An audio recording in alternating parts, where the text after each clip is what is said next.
They say Egypt was built by kings and gods, but what if it was built by something else? Beneath the sand lies a technology so precise, it challenges everything we think we know about the ancient world. From temples that align with the stars, to stone blocks cut smoother than steel, these mysteries refuse to stay buried. Tonight we uncover the lost science of the ancients, and the secrets Egypt left behind. Secrets of the Dendera Light. In the heart of Egypt, far from the tourist crowds that fill Cairo's streets, lies a temple that has fascinated explorers, scientists, and dreamers for centuries. It's called the Temple of Hathor, and it stands at Dendera, one of the best preserved temple complexes in all of ancient Egypt. From the outside it looks like many others, massive stone walls, columns covered in hieroglyphs, and carvings of gods and kings. But deep inside, in a hidden chamber beneath layers of time, there is something that defies explanation. Carved onto the walls of a dimly lit crypt are a series of strange reliefs. At first glance they look like mythological scenes, priests, serpents, and lotus flowers. But look closer, and something else emerges. One of the carvings seems to show a long oval object, tapered at both ends, held aloft by human figures. Inside the shape, a serpent winds its way upward, almost as if it's coiled within a glass tube. Behind it another figure stands, holding what appears to be a cable connected to a small box. For decades this image has been called the Dendera Light, a carving that some believe depicts ancient Egyptian technology,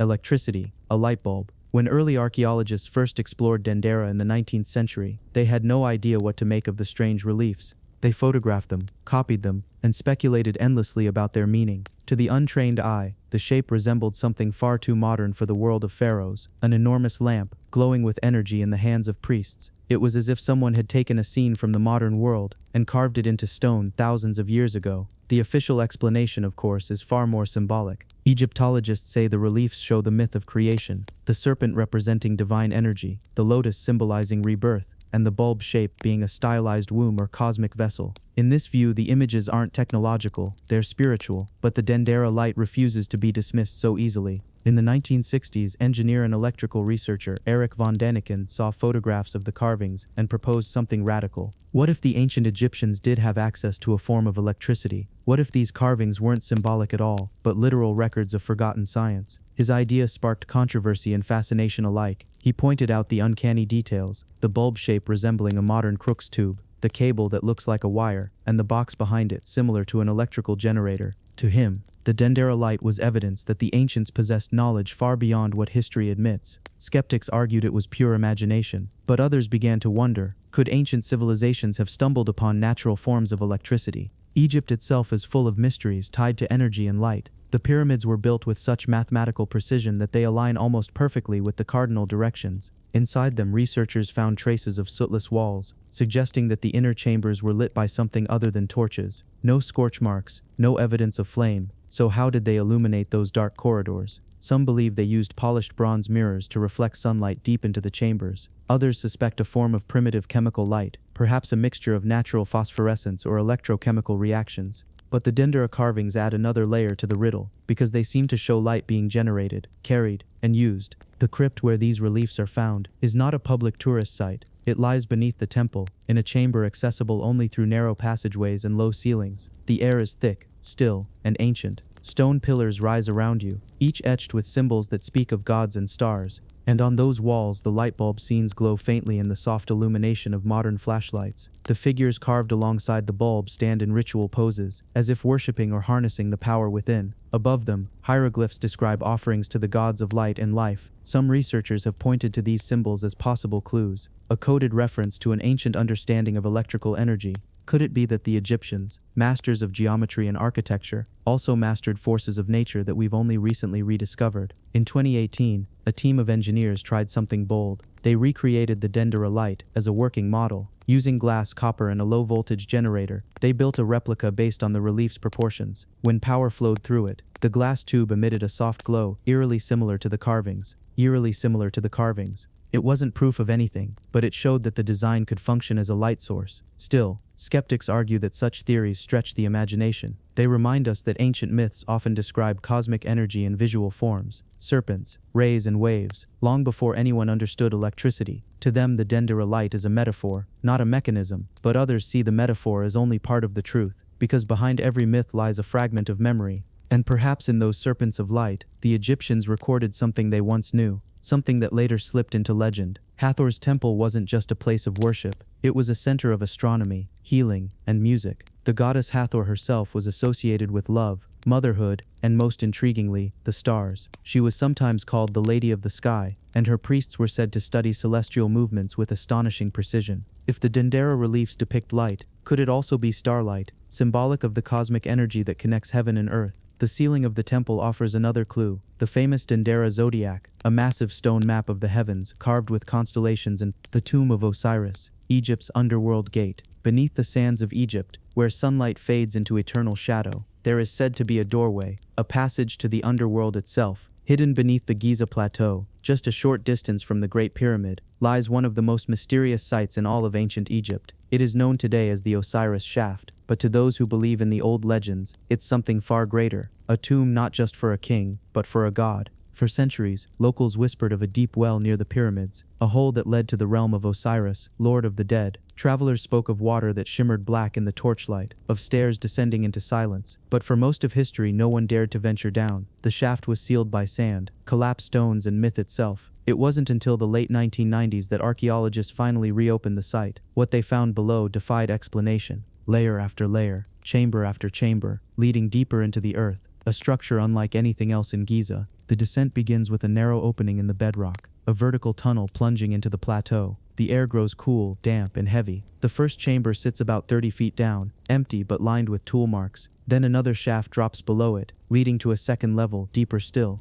And at the third, almost 100 feet beneath the desert surface, the real mystery begins. Here, surrounded by still water, lies a massive stone sarcophagus, carved from black basalt, resting on a platform reached by a small bridge of ancient masonry. Around it, the chamber is perfectly symmetrical, cut into the rock with geometric precision. 4 smaller niches extend from the central pit, each with signs of ritual activity. It feels less like a tomb and more like a temple. This is what led researchers to call it the Tomb of Osiris, the mythical resting place of the god of the afterlife. In Egyptian belief, Osiris was the first to die, the first to be resurrected, and the ruler of the Duat, the underworld where souls were judged. According to legend, his body was buried in a secret place, hidden beneath water, accessible only to the worthy. And here, in this flooded chamber beneath Giza, that myth seemed to come to life. Archaeologist Zahi Hawass, who led the excavation, described the moment they reached the final chamber. As we descended, the water rose around us, cold and dark. When our lights touched the sarcophagus, we realized we were standing in something sacred. Divers entered the pool, carefully examining the basalt coffin. It was sealed when first discovered, filled with sediment and fragments of bone. Tests later showed they were human remains, but too eroded to identify. No name, no inscription, no royal cartouche, only silence. Some scholars believe the shaft was built during Egypt's 26th dynasty, around 2,500 years ago, long after the Great Pyramid was constructed. If true, that would make it more of a symbolic tomb, a shrine built to honor the god rather than to bury a man. But others aren't so sure. The sheer depth, engineering, and alignment of the structure hint at something far older. The precision of the stonework, the use of water, the symmetrical layout, it all feels more in line with the Old Kingdom period, when Egypt's greatest monuments were built. If the Osiris shaft is older than we think, it could mean it was part of the original sacred complex at Giza, a ritual gateway to the afterlife. In ancient texts, Giza was not just a burial ground, it was the spiritual heart of the Egyptian world, the meeting point between heaven and earth. The Great Pyramid was called the House of Osiris, the Sphinx, the guardian of the horizon, and beneath them, myths spoke of a hidden network, tunnels, chambers, and lakes, where priests performed sacred rites to guide the souls of pharaohs into eternity. Many believe the Osiris shaft was one of these passages. The flooded chamber, with its central sarcophagus, mirrors the cosmic image of the underworld, an island surrounded by water, where Osiris himself lay entombed beneath the Nile. To the Egyptians, this wasn't death, it was rebirth. The soul would pass through water, darkness, and stone before rising again into light. Some theories go even further. They suggest that the Osiris shaft wasn't a tomb at all, but a kind of initiation chamber, a place where priests underwent symbolic death and rebirth. In the stillness below Giza, they would spend days or weeks in meditation, sealed in darkness, surrounded by the sounds of dripping water and silence. When they returned to the surface, they were said to emerge transformed, reborn as sons of Osiris. This idea connects to the ancient Egyptian concept of Heka, the divine force of creation, a kind of spiritual technology that allowed mortals to access godlike power through ritual and sound. Perhaps the chamber was a machine of the soul, designed to simulate death and resurrection. Then there's the question of the water itself. Why build such a structure to fill naturally with groundwater? Some say the builders didn't intend it, that the water rose over time. but others think it was deliberate. In Egyptian mythology, the waters of Nun were the primordial chaos from which creation emerged. To lie beneath them was to return to the beginning, to touch the divine source of life. Maybe the chamber was meant to be submerged, the sarcophagus floating on sacred waters as an offering to Osiris. Ancient Greek historians also spoke of this place. Herodotus wrote that beneath the pyramids, there were hidden chambers connected by canals, where kings were laid to rest, in an island within the water. For centuries scholars dismissed this as myth, until the discovery of the Osiris shaft made it seem eerily accurate. Could this be the very site he described? Even today, not all parts of the shaft have been fully explored. Some tunnels are too narrow or flooded to access safely. Ground-penetrating radar has revealed anomalies deeper still, voids that could be natural cavities. The Abusir discs, tools of an unknown craft. In the golden sands between Giza and Saqqara lies a lesser-known necropolis, Abusir, a place of crumbling pyramids, forgotten tombs, and something far more mysterious, something that has defied every archaeologist who's ever studied it. Here amid the dust and the ruins, a single object was found, one that seems to belong not to ancient Egypt, but to an age of machines. It was 1936 when the Czech Egyptologist Walter Brian Emery began excavating at Abusir. He expected to find typical burials, limestone tombs, pottery shards, maybe a few broken statues, but what he uncovered inside one tomb stopped him cold. There, resting beside a mummified body believed to belong to a high-ranking official, lay something that no one could explain, a black, perfectly shaped stone disc, unlike anything else ever found in Egypt. 3 thin, curved blades extended from a central hole, almost like a triple-winged propeller or a modern turbine. It was carved not from clay, not from bronze, but from black schist, a fragile volcanic rock, so hard and brittle that even with today's tools, shaping it so precisely would be a challenge. To the untrained eye it might look like art, but to an engineer, it looked like something else entirely, a piece of machinery, ancient but engineered. The disc measured about 61 centimeters in diameter, 2 feet across, with a central hub designed to fit onto something round, perhaps an axle or rod. Each of its 3 blades curved outward with mathematical precision, perfectly balanced, forming what looked disturbingly like a rotor. For years the artifact lay quietly in the Cairo Museum, catalogued as an unknown object. But when photos of it surfaced in the 20th century, researchers began to ask questions Egyptology couldn't answer. How was it made? What was it for? And more importantly, why does it look like part of a machine that shouldn't exist for another 4,000 years? To understand why the Abusir disc is so strange, you have to remember, ancient Egypt was a civilization of stone. Their tools were copper, their saws were sand, and patience. Yet somehow, someone carved an object from black basalt, with precision curves, symmetry, and alignment that rival modern manufacturing. If you tried to recreate it by hand, you'd shatter the rock before finishing even one blade. To carve such a form, you'd need steady rotation, like a lathe. You'd need vibration-free cutting, like a machine tool. And you'd need advanced understanding of geometry, flow, and dynamics. In other words, you'd need technology that officially didn't exist. Walter Emery himself was baffled. He wrote that the craftsmanship was impossible to achieve with known ancient methods. He also noticed that the object wasn't ceremonial. It showed signs of wear, as if it had been used for something, but for what? Some said it could have been a ritual bowl, perhaps for offerings or incense. Others suggested it was a spinning vessel, used to pour liquids in some forgotten industrial process. Yet none of these theories matched its precision or form. Then came the stranger ideas. Some engineers noticed that the curvature of its blades matched designs used in centrifugal pumps and propellers, that its shape seemed intended to move fluid or air when spun at high speed. Could it have been part of an ancient tool, powered by water or wind, or even something electrical? At first, such thoughts were dismissed as fantasy, but then the pattern began to repeat. Across Egypt, small fragments of similarly shaped stone artifacts began to appear in other dig sites, pieces of discs, rings, and spindles, each carefully carved as though they once belonged to a larger assembly. The question became harder to ignore. Were these the remnants of an ancient machine, something lost to time? The tomb in which Emery found the disc dated to Egypt's first dynasty, nearly 5,000 years ago, one of the oldest periods of Egyptian history.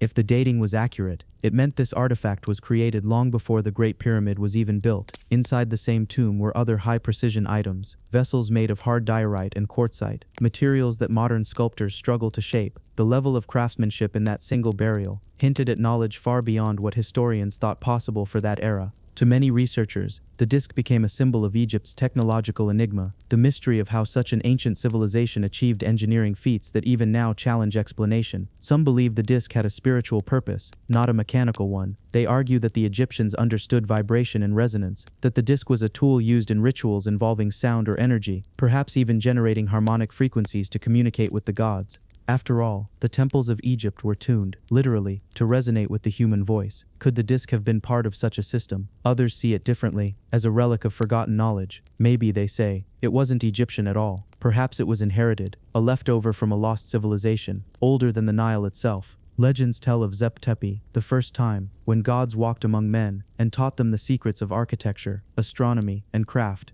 Some take this literally, as evidence of an advanced culture that preceded Egypt, one that perished in cataclysm, leaving only fragments behind. To them, the Abusir disk isn't an anomaly, it's a clue, a remnant of technology that once existed on Earth and vanished. Even today, no one has successfully recreated the disk, using only the tools available in the early dynastic period. Computer models show that its shape follows perfect aerodynamic logic. The curvature of each wing would move air or water in a stable vortex, just like a modern impeller. To achieve that design intentionally, you'd need to understand fluid mechanics. And yet, Egypt, 5,000 years ago, shouldn't have. When the disk was rediscovered in museum storage in the 1970s, modern engineers examined it again. They were astonished by its balance and geometry. One even remarked, "If this were metal, I'd call it a turbine component. But the disk isn't metal, it's stone."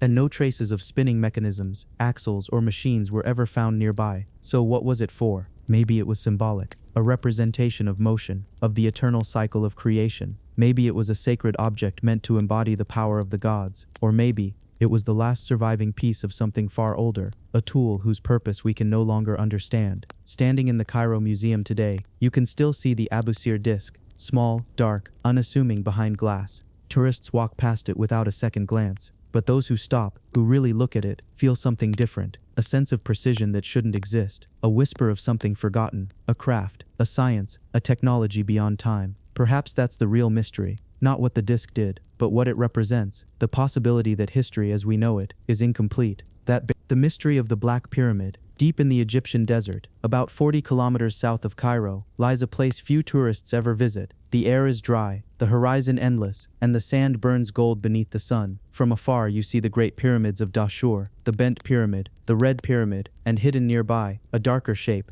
half sunken, almost forgotten. They call it the Black Pyramid. It doesn't gleam like Giza's, it doesn't rise sharp and proud against the sky. It crouches low, eroded, heavy, as though trying to sink back into the earth that gave it form. But within its decaying heart lies a story unlike any other in ancient Egypt, a story of ambition, failure, and mysteries buried deep in black stone. The Black Pyramid was built nearly 4,000 years ago, around 1850 BCE, during the reign of Amenemhat III, one of the most powerful pharaohs of Egypt's Middle Kingdom. At the height of his rule, Amenemhat sought to leave behind a monument worthy of his legacy. He chose Dashur, a royal necropolis that had seen the rise and fall of earlier dynasties, and there, he planned something revolutionary. Instead of carving a pyramid from solid limestone, he ordered one to be built using mud brick, reinforced with limestone casing. It was faster, cheaper, and lighter, at least in theory. But in practice it became one of Egypt's greatest architectural tragedies. The pyramid originally stood about 75 meters tall, a massive structure with smooth sides rising toward the heavens. The core was made of thousands of sun-dried mud bricks, stacked and bound together with reed mats and gypsum mortar. Over it, gleaming white limestone was placed to protect the structure, turning it into a shining beacon visible for miles. But the builders had made a fatal miscalculation.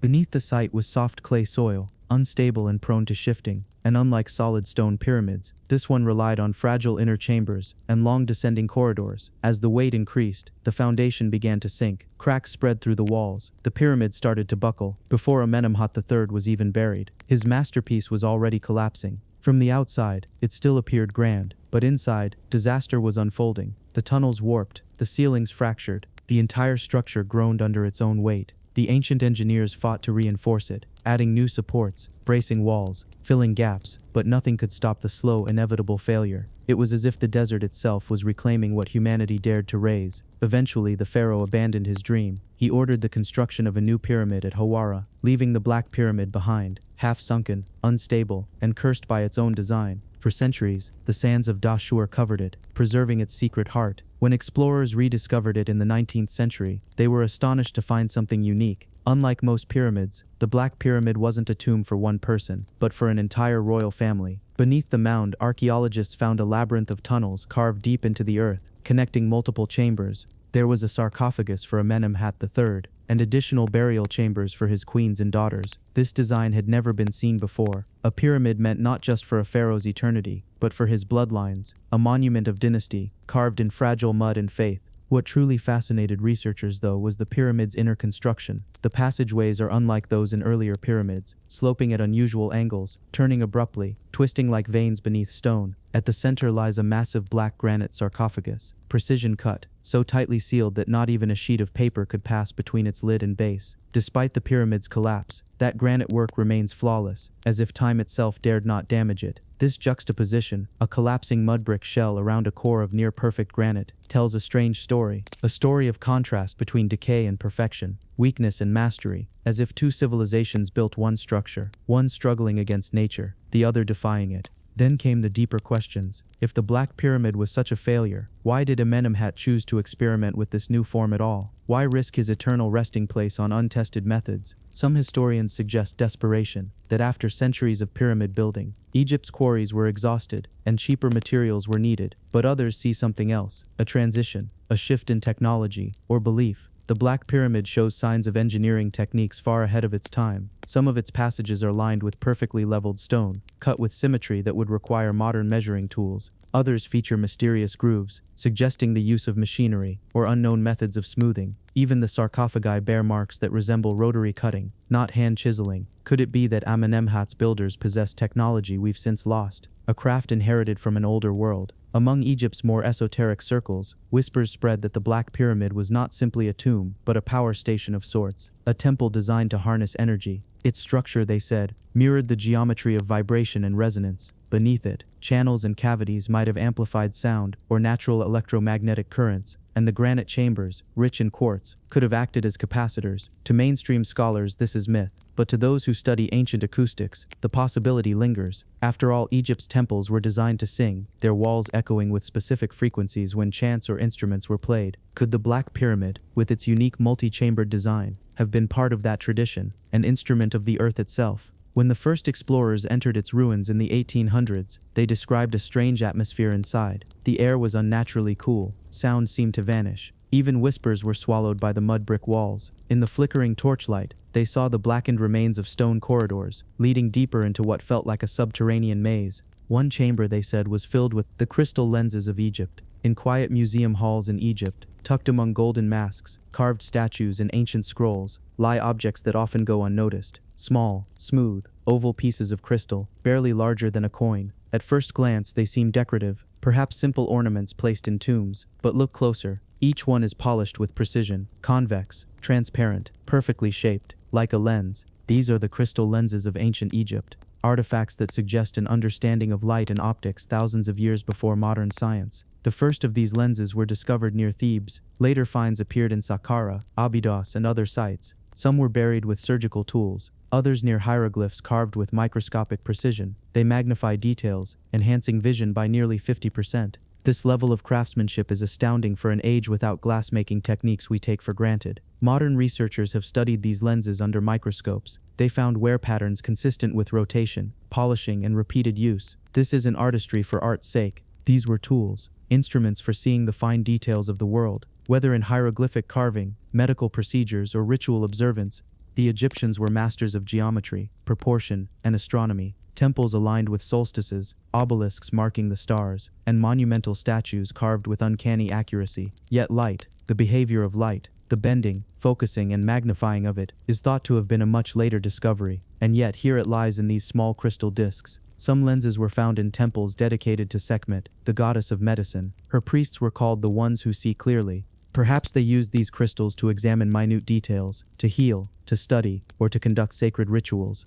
Other lenses may have been used for observation, mapping the stars, studying the sun, or magnifying inscriptions. Certain temple shafts align perfectly with sunlight during solstices. Could crystal lenses have concentrated that light, focused it, directed it with intent? Some scholars propose the lenses were part of early optical workshops. They suggest artisans may have employed copper tools, abrasive sands, or even primitive lathes powered by human or animal energy. If true, this would place Egyptian optics far ahead of its time, long before lenses appear in Greek or Roman history. Others see symbolism. The Eye of Horus and other sacred symbols may have reflected a fascination with vision itself. Vision for the Egyptians was more than physical. It was spiritual. Seeing clearly was to understand, to reveal, to bridge the gap between mortals and gods. In that sense, lenses may have been both practical tools and sacred instruments. Even in tombs, lenses are often found near objects carved with microscopic detail, lines thinner than a human hair, edges sharper than modern chisels can replicate by hand. Was this coincidence, or evidence that they enhanced their sight with crystal optics?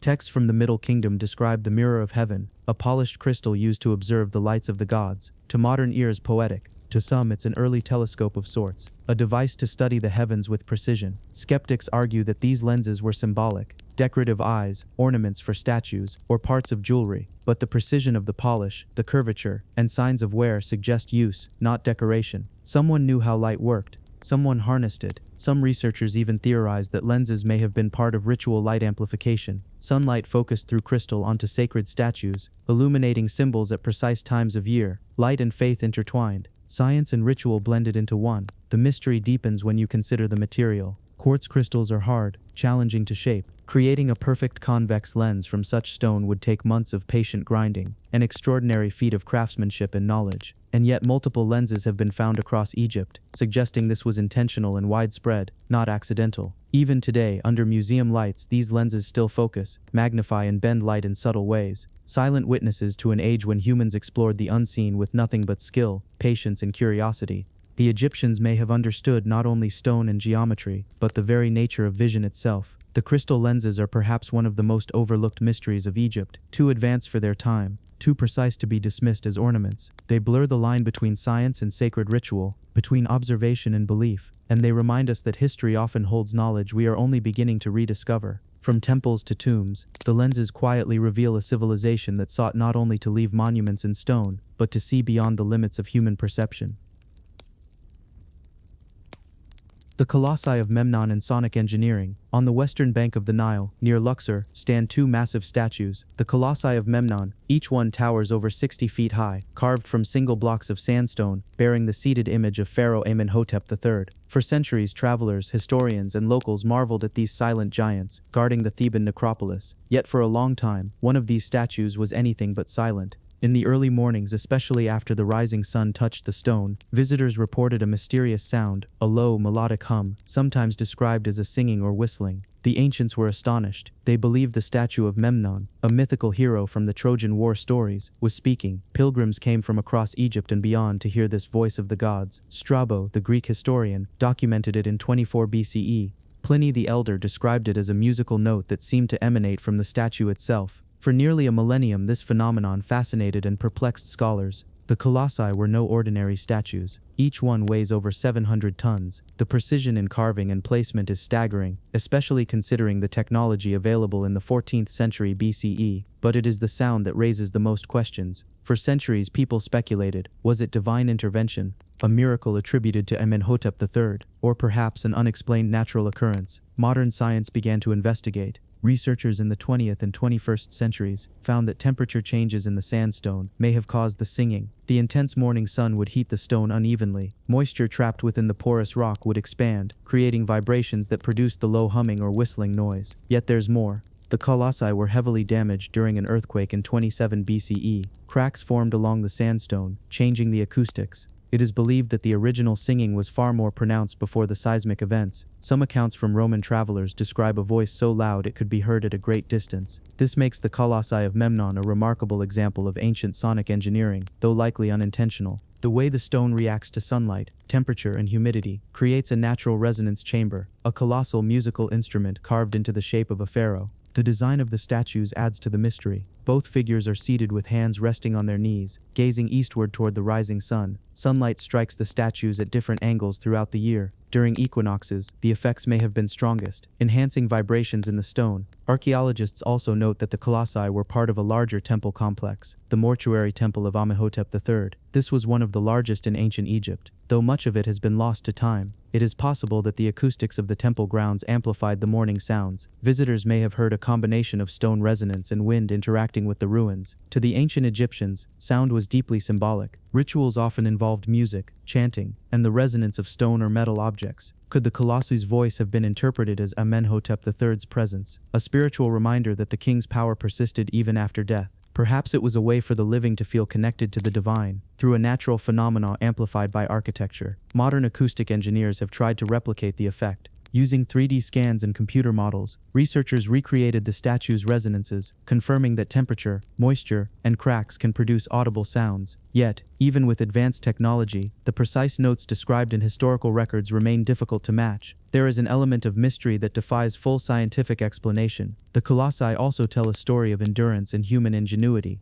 Carved from single blocks transported from quarries miles away, they required extraordinary planning and labor. The statues were erected with precise orientation, weight distribution, and alignment, a feat still studied by modern engineers. And then, by chance or design, they created an acoustic marvel. Visitors continue to flock to the site. While the singing may no longer occur as it did centuries ago, the statues remain a testament to the intersection of art, science, and wonder in ancient Egypt. Some speculate that other monuments, temples, obelisks, and tombs may also have incorporated sonic effects. The Egyptians' sensitivity to stone, light, and sound hints at a civilization more attuned to natural phenomena than previously understood. The colossi of Memnon are more than just stone giants. They are a bridge between legend and science, between human imagination and natural resonance. And for anyone who has listened to their faint whispers in the early morning, it is impossible not to feel that somewhere beneath the stone lies a secret, a connection to a time when the boundary between the living, the dead, and the divine was woven into every block, every shadow, and every sound. The Giza water pump theory. On the vast sun-scorched plateau of Giza, the pyramids rise, silent and eternal. Among them, the Great Pyramid of Khufu dominates the horizon, its limestone blocks glowing softly as the first light of dawn brushes the desert. For thousands of years, people have marveled at its scale, its symmetry, and the sheer impossibility of its construction. Yet beyond the visible grandeur, hidden within the heart of the pyramid, there may lie secrets far stranger than most realize. One of the most intriguing ideas is the Giza water pump theory. This theory suggests that the pyramid was not merely a tomb for the pharaoh. It may have been a functional system designed to move water, a massive hydraulic network, concealed beneath stone, crafted to harness the forces of the Nile itself. The Egyptians revered water. The Nile was life, flowing through their lands, dictating the rhythm of planting and harvest, birth and death. Temples, canals, and sacred pools show that ancient architects understood how to control water, how to guide it, how to honor it. Could they have taken this knowledge and scaled it up, embedding it into the pyramid itself? The pyramid's internal architecture raises questions. Hidden corridors, narrow shafts, sloping passages, and sealed chambers are more than decoration.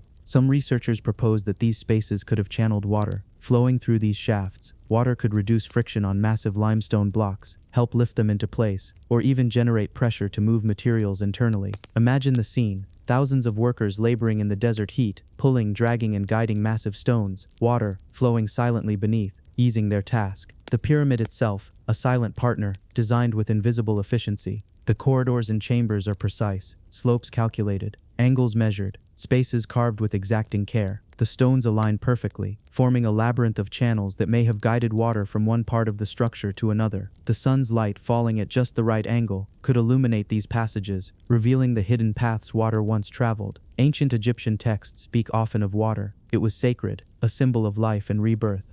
The Nile's annual flood was celebrated, worshipped, and even feared. Could the pyramid have been built as a mirror of this river, a way to carry water, life, and sacred energy into the pharaoh's eternal resting place? Even the structure's exterior may hint at hidden purpose. The smooth casing stones, the slight taper of each side, the alignment with the cardinal points, all could have influenced water flow. Rainwater is rare in Giza, yet the builders may have considered condensation, underground aquifers, or seasonal floods as part of the design. Every detail may have served both practical and symbolic functions. Some scholars suggest the Great Pyramid's passages acted like channels in a massive water system. The descending passage might have served as an intake shaft, guiding water toward the center. The Grand Gallery, with its tall corbelled ceiling, may have provided space to lift or float heavy blocks, assisted by water's buoyancy. Hidden chambers, long sealed, could have acted as reservoirs or pressure chambers, quietly moving water without anyone seeing. This theory aligns with what we know about Egyptian ingenuity. The Fayum region, south of Cairo, shows their skill in canals and irrigation. Temples often included pools and fountains.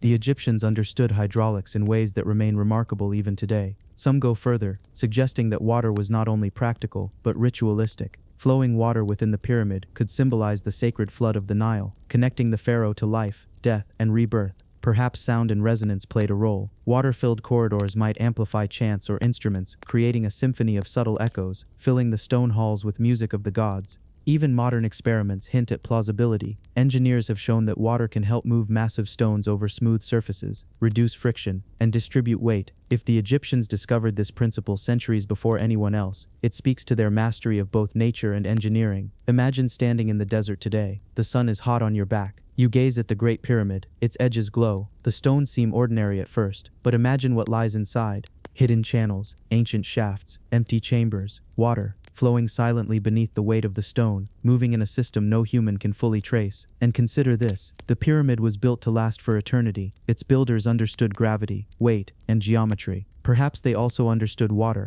harnessing it to serve, to lift, to sustain, and perhaps even to awe. The Giza water pump theory is controversial. There is no definitive proof, yet the imagination it sparks is undeniable. It invites us to consider a civilization capable of feats that still baffle modern engineers. A civilization that saw not just stone, but the forces of nature itself, and learned to work with them. Walking among the pyramids, you can sense it. The heat on the stone, the silence of millennia, the weight of history pressing softly into your mind. And somewhere inside the Great Pyramid, there may have once been water, moving, flowing, lifting, hidden, eternal. The Egyptians were not just builders, they were visionaries, architects of stone and water, and the Great Pyramid may be the greatest proof of that, a silent, monumental machine, still holding its secrets beneath the desert sun.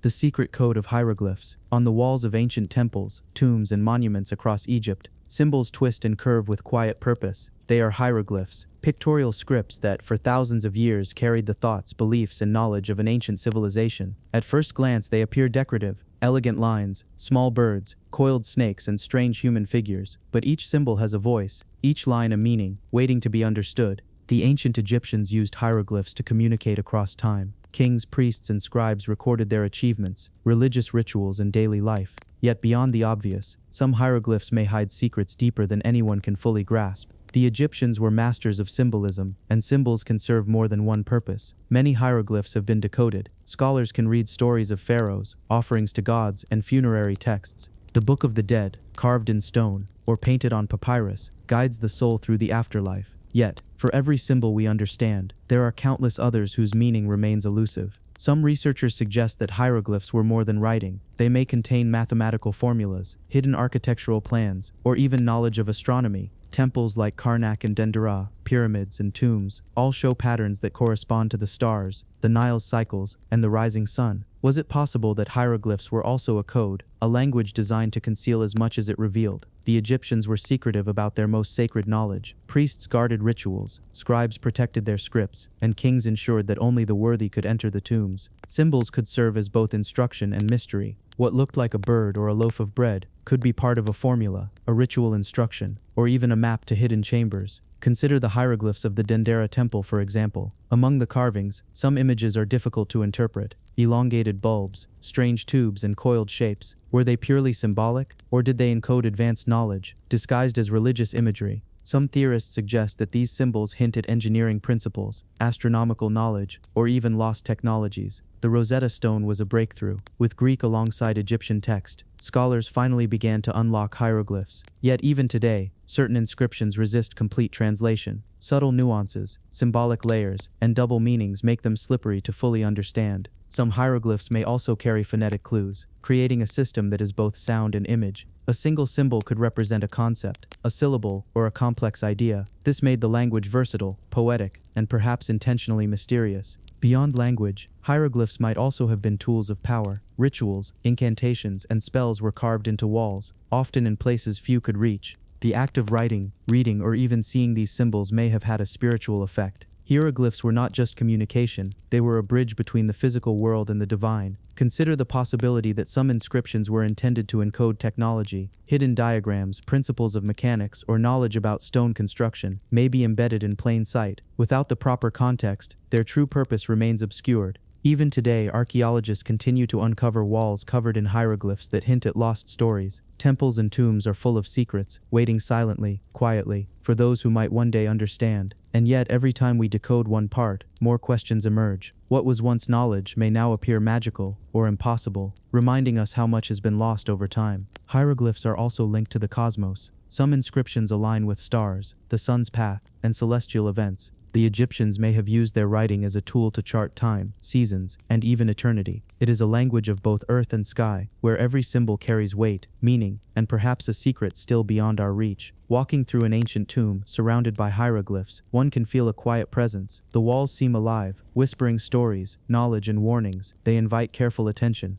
Some symbols may be ceremonial, others poetic, and some may contain knowledge too advanced or sacred for outsiders. The hieroglyphs of Egypt remind us of a civilization that valued not just communication, but hidden knowledge, symbolism, and mystery. Each carved line is a message to the future, a message that we are only beginning to understand, a message that tells us that the past was far more complex, intelligent, and sophisticated than we often realize. In every temple, tomb, and pyramid, hieroglyphs stand as silent guardians of ancient wisdom, and though we can read some of them, the full story may never be known. Some knowledge was meant to endure, hidden within the patterns of stone, waiting for minds capable of seeing beyond the obvious. The lost blue stone of the pharaohs. In the sands of ancient Egypt, amidst temples, tombs, and monuments, there exists a stone unlike any other. Its color is the deep, endless blue of the desert night, a hue that seems impossible to capture in earthly materials. This was lapis lazuli, a stone cherished by pharaohs, priests, and artisans alike. But among these treasures, there is a particular artifact whose story has faded with time: the lost blue stone of the pharaohs. For centuries, blue was a rare color in the ancient world. It was the color of the sky, of water, of the divine. The Egyptians revered it, using it in pigments, jewelry, and ceremonial objects. Lapis lazuli was imported from faraway lands, from the mines of Afghanistan, traveling thousands of miles across mountains, deserts, and rivers, carried by caravans and riverboats, until it reached the hands of those worthy of its beauty. Among pharaohs, the blue stone was more than decoration. It was a symbol of power, eternity, and protection. Amulets carved from lapis lazuli were worn over the heart, placed among the wrappings of mummies, and laid beside the dead to ensure safe passage into the afterlife. The stone was thought to hold mystical qualities, a connection between the mortal world and the divine.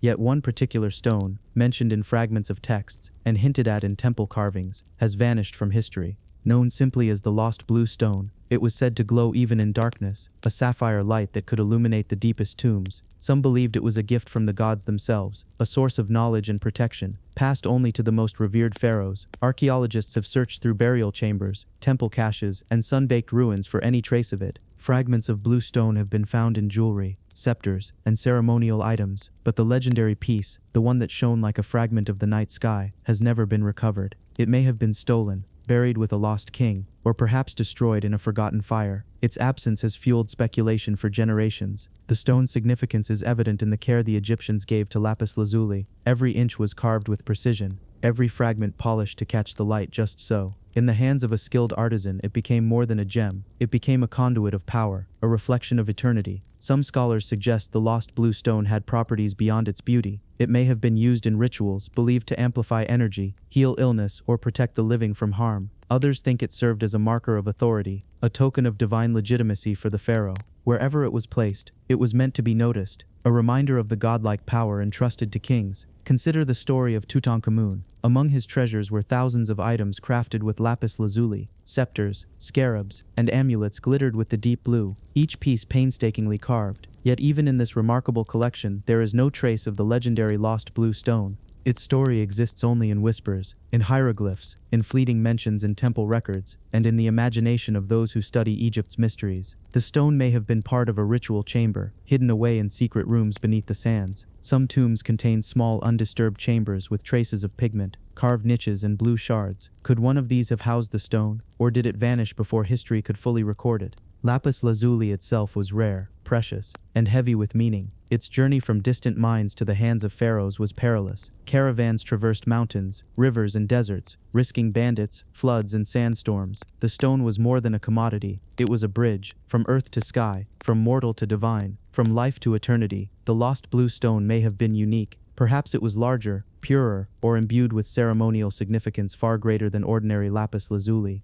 Stories describe it glowing under torchlight, reflecting the sun in deep sapphire shades, casting a light that seemed almost supernatural. A stone that may have inspired awe, reverence, and perhaps even fear. Even today, the idea of the lost blue stone captivates. It represents a piece of Egypt's past that has eluded modern discovery, a fragment of history that reminds us of the mysteries still hidden beneath the desert sands. It evokes wonder, imagination, and a quiet, lingering sense that not everything from the ancient world has been understood or found. Some suggest that the stone's absence is intentional, that the most powerful treasures were often hidden, protected, or even destroyed to prevent them from falling into the wrong hands, and so it remains, a phantom of history, a jewel lost to time, a secret waiting beneath layers of sand and stone. In temples and tombs across Egypt, traces of blue still remain. They remind us of what once was, they hint at what may have been, and in every shard, every fragment, every polished surface, we are reminded of a civilization that valued beauty, power, and the divine in equal measure. The lost blue stone of the pharaohs is more than just a gemstone. It is a story, a legend, a whisper from a world long gone. A world where kings ruled with authority, where artisans crafted miracles in stone, and where the eternal sky met the sacred sands. And perhaps somewhere beneath the desert, the stone waits, silent, unclaimed, glowing softly as it has for millennia, a secret kept by the sands of Egypt.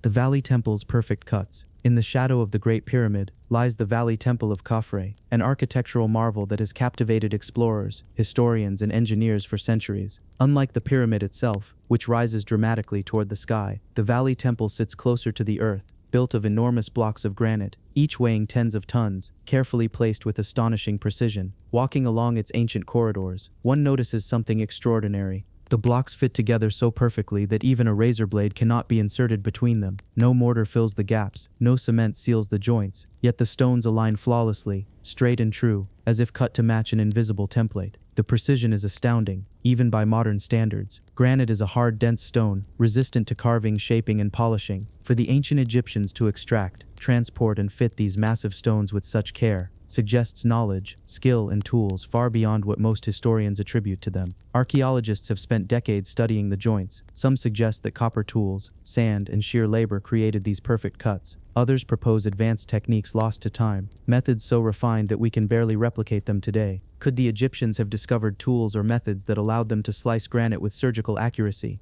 Imagine the labor involved. Workers would quarry enormous blocks, sometimes hundreds of miles from the construction site. They would drag these stones across the desert, perhaps using sledges, ropes, and lubricated pathways, enduring heat, wind, and sandstorms. Then, once at the Valley Temple, each block would be lifted, aligned, and set with care. A single mistake could require moving tens of tons again, a task almost unimaginable. The stones themselves carry subtle markings, chisel marks, grooves, and polished faces, hints of a process both meticulous and deliberate. Some scholars note that the joints are slightly inclined inwards, a technique that may have helped stabilize the structure over millennia. The more one studies the temple, the more it seems that every block was intentionally designed to fit perfectly with its neighbor. The question remains, how did the Egyptians achieve this level of perfection? Granite can only be cut with abrasion, pressure, and extreme patience. Some suggest advanced techniques using copper saws, hard sand, and water. Others propose the use of unknown tools, perhaps something beyond our current understanding. The precision at the Valley Temple leaves room for speculation. Even today, engineers marvel at the workmanship. Modern machines can achieve similar results, yet the Egyptians accomplished this with basic tools, human ingenuity, and perhaps knowledge now lost. Some theories even suggest acoustic resonance or natural vibrations may have played a role in shaping and smoothing the stones. The temple itself tells stories beyond its stones.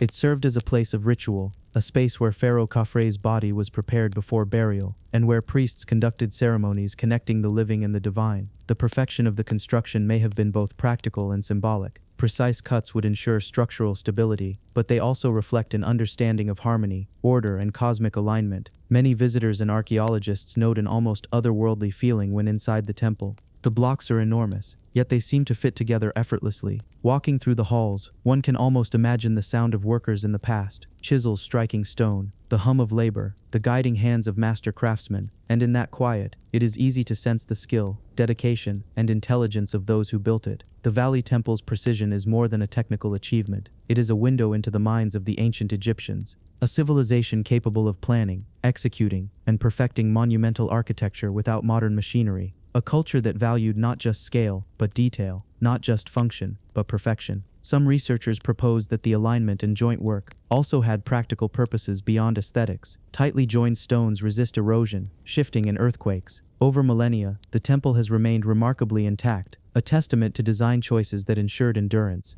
And yet, for all the study, the exact methods remain a mystery. We can theorize, experiment, and replicate parts of the process, but the mastery of the original builders seems almost beyond human reach. It invites wonder, speculation, and admiration, a reminder that even in an ancient world, skill could rival imagination. Standing today before the massive granite blocks, one cannot help but reflect on their precision. Each joint, each face, each line is the result of countless hours, careful planning, and profound understanding. The Valley Temple is more than a ruin. It is a monument to human ingenuity, patience, and perhaps knowledge that is now lost to the sands of time. As the sun moves across the desert sky, light shifts along the stone surfaces, revealing shadows that trace every cut, every joint, every surface polished to near perfection.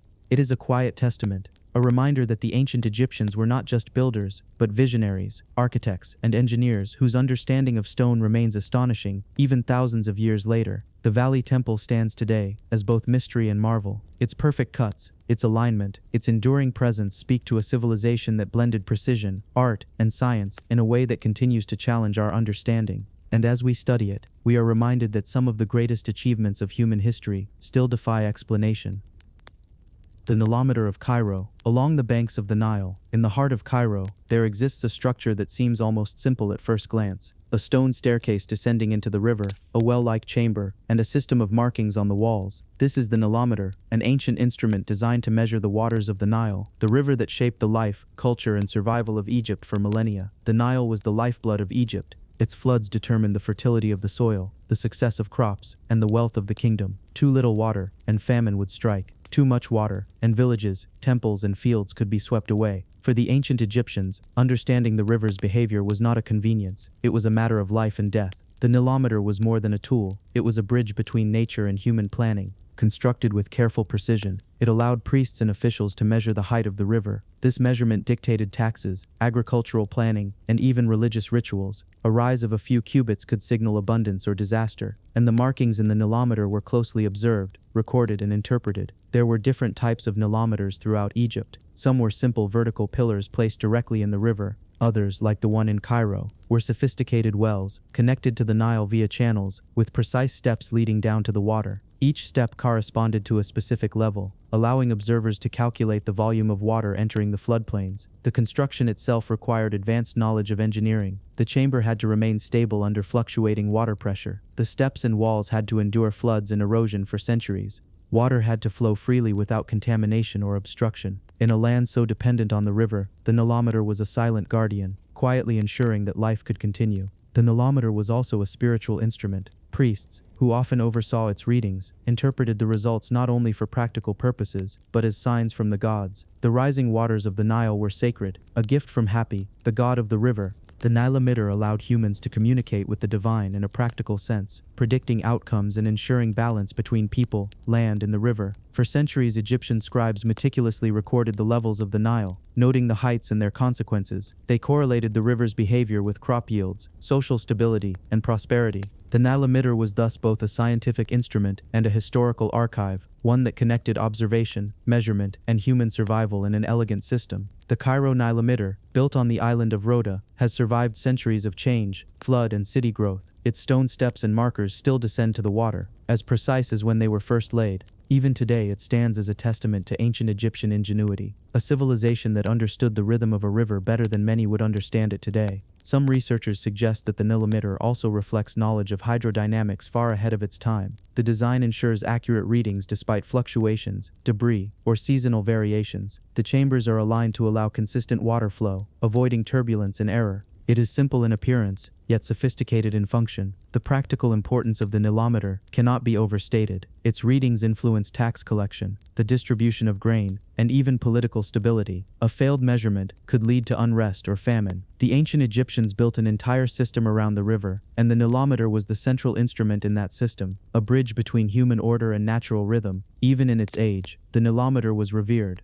Officials guarded it, priests monitored it, and its presence in temple complexes underscored its sacred and practical value. It was both tool and symbol, science and spirituality intertwined in stone. What makes the Nilometer particularly remarkable is its endurance. For over a millennium, it remained a reliable gauge of the Nile's behavior. Flood after flood, it recorded, measured, and guided human action. Its design reflects not only observation but deep understanding of natural cycles, river flow, and human needs. Walking along its steps, one can almost imagine the priests of old, carefully noting the water level, interpreting it for the king, the farmers, and the people. The structure speaks of precision, foresight, and respect for the natural world. It reminds us that the ancient Egyptians were not just builders of monuments and tombs, but scientists, engineers, and observers of nature in its most essential form. The Nilometer is more than stone and water. It is a record of human ingenuity, a testament to the ability to harmonize with nature, and a reminder that some of the greatest tools are often the simplest, designed for survival and understanding rather than spectacle. Even today, its quiet steps and measured markers carry the story of a civilization that understood the river as both lifeblood and divine gift. The Nile continues to flow, and the Nilometer continues to stand,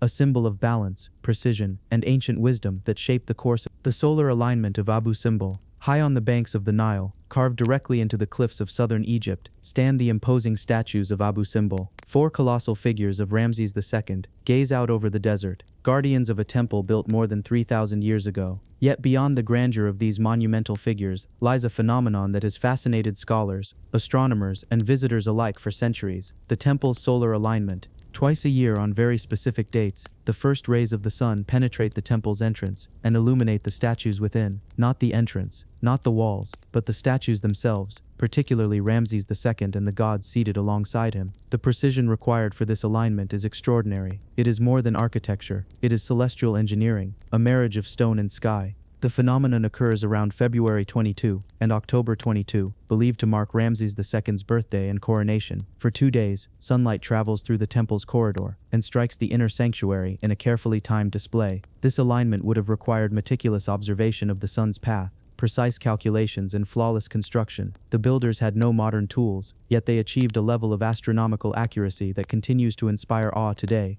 Ancient Egyptians placed immense importance on the sun. Ra, the sun god, was central to their cosmology and religion. The temple's alignment is more than a technical achievement. It reflects a profound understanding of the cosmos and a desire to honor the divine in a tangible way. Through stone and shadow, the temple becomes a solar instrument, connecting the earth to the heavens. Consider the scale of the project. The temple is carved into solid sandstone cliffs. The colossal statues outside reach nearly 70 feet in height. Inside, the corridor stretches tens of meters before opening to the sanctuary, where Ramses II sits alongside gods like Amun, Ra-Horakhti, and Ptah. Each element had to be measured, cut, and positioned with such precision that sunlight would strike exactly where intended. Even thousands of years later, some scholars believe that the precision of the alignment could have been aided by observations over decades. Priests and architects may have tracked the sun's movement meticulously, marking its positions across years, until they achieved the exact dates of illumination. This would have required patience, knowledge of astronomy, and careful coordination with the construction of the temple itself. The temple's solar alignment also reveals the Egyptians' mastery of light, shadow, and geometry. The sun illuminates the statues from floor to ceiling, highlighting features carved with incredible detail. The light penetrates deep into the sanctuary, touching the faces of gods and pharaohs alike. Yet one figure remains in shadow: Ptah, the god of the underworld, who represents the unseen, hidden, and eternal mysteries. The deliberate exclusion of Ptah adds an extra layer of symbolism, showing that the Egyptians considered both light and darkness in their designs. This alignment is not just an architectural marvel, it is a testament to the Egyptians' integrated knowledge of astronomy, engineering, and religion. The temple was relocated in the 1960s to save it from flooding caused by the construction of the Aswan High Dam. During this massive relocation, engineers carefully preserved the temple's orientation to maintain its solar alignment. Even after being dismantled and reconstructed stone by stone, the first rays of sun still illuminate the sanctuary on those same sacred dates. This speaks not only to the skill of the ancient builders, but also to the modern understanding and reverence for their work. The Abu Simbel solar alignment is more than a spectacle. It is a reflection of an ancient worldview, where humans, gods, and the cosmos were intricately connected. Through stone and sunlight, the pharaoh and the divine were linked, reminding worshippers that time, power, and nature are deeply intertwined. Some theorists have suggested that other temples in Egypt were aligned in similar ways. Though Abu Simbel remains one of the most precise and visually striking examples, it is a message carved in stone and illuminated by the heavens, a reminder of the Egyptians' ability to observe, calculate, and honor the forces beyond their control. Even today, as sunlight penetrates the corridor, casting its golden rays on the statues, visitors can feel the intention behind every cut, every angle, every shadow. It is a silent demonstration of knowledge, faith, and mastery of the natural world. Abu Simbel is a reminder that the ancient Egyptians were not just builders of monuments, they were astronomers, engineers and visionaries, capable of harmonizing architecture with the cycles of the sun. The temple's solar alignment continues to captivate, a timeless demonstration that even millennia ago, humans looked to the sky and used its rhythm to shape their world. The sun rises, the shadows shift, and the colossal statues remain, as steadfast as the knowledge that created them. Abu Simbel stands as both a temple and a celestial clock, silently marking the passage of time and the brilliance of human ingenuity. The precision of ancient stone cutting. In the deserts of Egypt, scattered across the Giza Plateau and other ancient sites, lie stones that defy belief. Massive blocks of granite, limestone and sandstone, shaped with astonishing precision, some weighing tens or even hundreds of tons, lie in place as if fitted by invisible hands. Their edges are perfectly straight, their surfaces polished, and the joints between them so tight that even the thinnest blade cannot fit between two blocks. The question arises immediately: how did the ancient Egyptians achieve such mastery without modern tools? Granite, for instance, is an incredibly hard stone. Even today, cutting it requires diamond-tipped saws and powerful machines. Yet thousands of years ago, the Egyptians accomplished feats that continue to challenge engineers, archaeologists, and historians alike. The precision of these cuts is evident in temples, pyramids, and tombs. Blocks were lifted, transported, and placed with meticulous care, forming walls, corridors, and chambers that have withstood the test of millennia. The joints are often perfectly inclined, slightly angled to improve stability, or cut in a way that distributes weight evenly across multiple blocks. Some stones are polished to a mirror finish, with chisel marks barely visible, hinting at advanced techniques and immense patience. Scholars have proposed various methods. Copper tools, sand abrasives, and pounding stones may have been used for carving softer limestone, but for harder granite,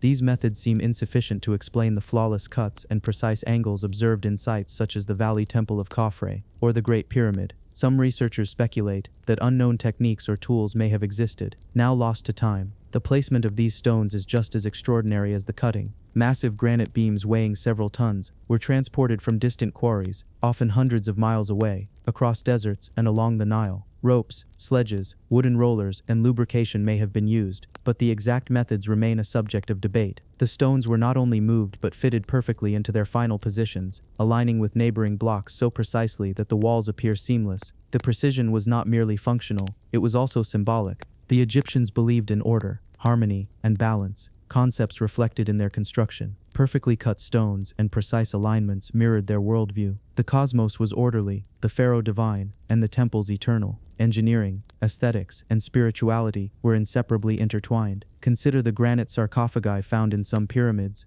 Inside, massive coffers were carved from single stones, perfectly rectangular, with corners and edges that rival modern craftsmanship. The stones were hollowed, polished, and shaped to exact specifications, yet the tools they had were simple compared to modern machinery. Some evidence hints at even more sophisticated knowledge. Marks on stones suggest the use of lever systems, controlled abrasives, and measured scoring. Angles were carefully calculated, sometimes to fractions of a degree. Polishing techniques produced surfaces so smooth that reflections can be seen clearly, almost as if the stones were mirrors. The precision of ancient stone cutting also enabled monumental engineering feats. Pyramids, obelisks, and temples could endure earthquakes, floods, and the passage of thousands of years because of the careful shaping and placement of each stone. The interlocking joints distributed weight evenly, ensuring stability without the use of mortar. It is a silent demonstration of an advanced understanding of materials, physics, and construction. Modern engineers, when attempting to replicate these feats, often struggle. Stone blocks of similar size require cranes, lasers, and power tools today. The ancients, however, accomplished this with ingenuity, observation, and human labor alone. Their knowledge of angles, force, and material properties is evident in every joint, every polished surface, every massive block that has resisted time. Even today, the stones continue to inspire awe. Visitors to temples, pyramids, and tombs can trace the edges, feel the smooth surfaces, and marvel at the skill that created them. Each stone tells a story, not just of construction but of intelligence, patience, and the pursuit of perfection. The precision of ancient stone cutting reminds us that the Egyptians were not merely laborers, but engineers, artisans, and scientists. Their methods were deliberate, their knowledge deep, and their results enduring. Every polished surface, every perfectly aligned joint, speaks of a civilization that sought mastery over the material world and a connection to the divine. Some stones are still being studied for the secrets they hold. Microscopic analysis, laser scanning, and experimental archaeology attempt to uncover the techniques that allowed such perfection, yet much remains unknown. The methods of the ancients, once perhaps common knowledge, have left no definitive record. Instead, they left enduring evidence, stone that continues to challenge our understanding of human capability. The precision of ancient stone cutting is more than a technical achievement. It is a testament to a civilization that blended artistry, science, and spirituality into every block they placed. A civilization that could transform raw stone into structures of timeless beauty, utility, and meaning. And as the sun moves across the Egyptian sky, casting shadows along perfectly cut edges, one cannot help but reflect on the intelligence and vision that shaped every stone, every temple, and every monument. It is a silent story, written in granite, limestone, and sandstone, echoing across the desert, a story of human mastery that continues to inspire awe. The solar temples of Heliopolis. In the northeast of ancient Memphis, along the fertile banks of the Nile, rose a city bathed in sunlight and sacred knowledge. This city was Heliopolis, the city of the sun, a place where the heavens touched the earth, and where the sun god, Ra, reigned supreme. Heliopolis was no ordinary city. Its temples were constructed with purpose, precision, and astronomical insight. Massive courtyards stretched toward the sky. Pylons towered above the ground, casting shadows that marked the passage of time. Obelisks, some weighing hundreds of tons, rose from the desert floor, piercing the heavens with polished granite that reflected the sun's rays. Every element of Heliopolis, from the stones underfoot to the height of its walls, was designed to harmonize with the movements of the sun. The city was a center of both religion and science. Priests were not merely spiritual guides, they were astronomers, mathematicians, and scholars. They observed the sun's daily path, the solstices, equinoxes, and the seasonal shifts that dictated agricultural cycles. This knowledge informed not just ceremonial practice, but practical life as well. The Nile, the lifeblood of Egypt, depended on these calculations. Planting seasons, harvesting, and the regulation of resources were all influenced by the observations made within the solar temples. The temples themselves were architectural marvels, hypostyle halls stretched into the heart of sanctuaries, where the light of dawn or sunset penetrated corridors in precise ways, illuminating statues, altars, and hieroglyphs. Reliefs carved into the walls depicted Resh traveling across the sky in his solar bark, aided by deities who governed the hours of the day and the phases of the sun. Some inscriptions marked specific celestial events, acting as calendars or star maps, connecting the rituals of mortals with the rhythms of the cosmos. The obelisks of Heliopolis were among the most striking features. Carved from single pieces of granite, their surfaces polished to reflect sunlight, they served as monumental timekeepers. Shadows cast by these towering stones would shift gradually throughout the day, marking hours, festivals, and seasonal changes. In this way, the city itself became an instrument, a cosmic clock, measuring time with unmatched precision. Scholars have suggested that these structures reveal advanced understanding of geometry, engineering, and astronomy. Alignments were not accidental. The angles of temples, the placement of pylons, and the orientation of corridors were all calculated to interact perfectly with sunlight during key dates of the year. Some alignments correspond to the summer and winter solstices, while others may have marked specific festivals honoring Ra, or the pharaohs, who were considered earthly representatives of the sun. Heliopolis was also a hub of learning. Its priests maintained libraries and schools, where astronomy, mathematics, and medicine were studied alongside religious texts. Knowledge from Heliopolis influenced the design of other temples and cities across Egypt. Obelisks erected in distant sites, such as Karnak and Luxor, were inspired by the models first developed here. Even Roman architects centuries later admired these alignments, transporting obelisks to Rome, where they remain symbols of solar precision and ancient knowledge. The ruins themselves, though scattered now, hint at the city's former grandeur. Courtyards once lined with obelisks, hypostyle halls filled with columns carved with hieroglyphs, sanctuaries designed to capture sunlight at exact times. These structures reflected not just religious devotion, but extraordinary technical skill. Each stone had to be placed with care, aligned precisely to ensure the sunlight would travel exactly where intended. The solar temples were not purely functional, they were symbolic, philosophical, and spiritual. The interplay of light and shadow, stone and sun, reflected a worldview in which the cosmos, the pharaoh, and the people were all interconnected. Sunlight entering a sanctuary was not just illumination, it was divine communication. Every sunrise became a reminder of the cycle of life, death, and rebirth, echoing the eternal journey of Ra across the sky. Heliopolis also played a role in the pharaoh's legitimacy. The alignment of temples reinforced the connection between the ruler and the gods. By situating temples with astronomical precision, pharaohs demonstrated mastery over both earthly and celestial realms. Sunlight striking a statue or altar on a sacred day was a tangible display of divine favor and cosmic order. Modern archaeologists and engineers continue to study Heliopolis to understand the techniques employed by the ancients. Despite the ruinous passage of time, much of the city's layout can still be traced. Ground surveys, satellite imagery, and drone mapping have revealed patterns of solar alignment, corridors, and obelisks that show a sophisticated integration of architecture and astronomy. Yet many mysteries remain. How did the priests achieve such precise measurements without modern instruments? How did they transport enormous obelisks and place them with flawless orientation? These questions have no definitive answers, leaving Heliopolis as both a historical site and an enduring puzzle. Standing amidst the ruins, one can almost visualize the life of the city. Priests recording solar positions, shadows stretching across stone courtyards, rituals timed with sunrise and sunset, and obelisks catching the first rays of morning light. Heliopolis was a city alive with observation, devotion, and intellect. Even today, sunlight filtering through the remnants of sanctuaries reminds us of the ancient mastery of light, precision, and celestial understanding.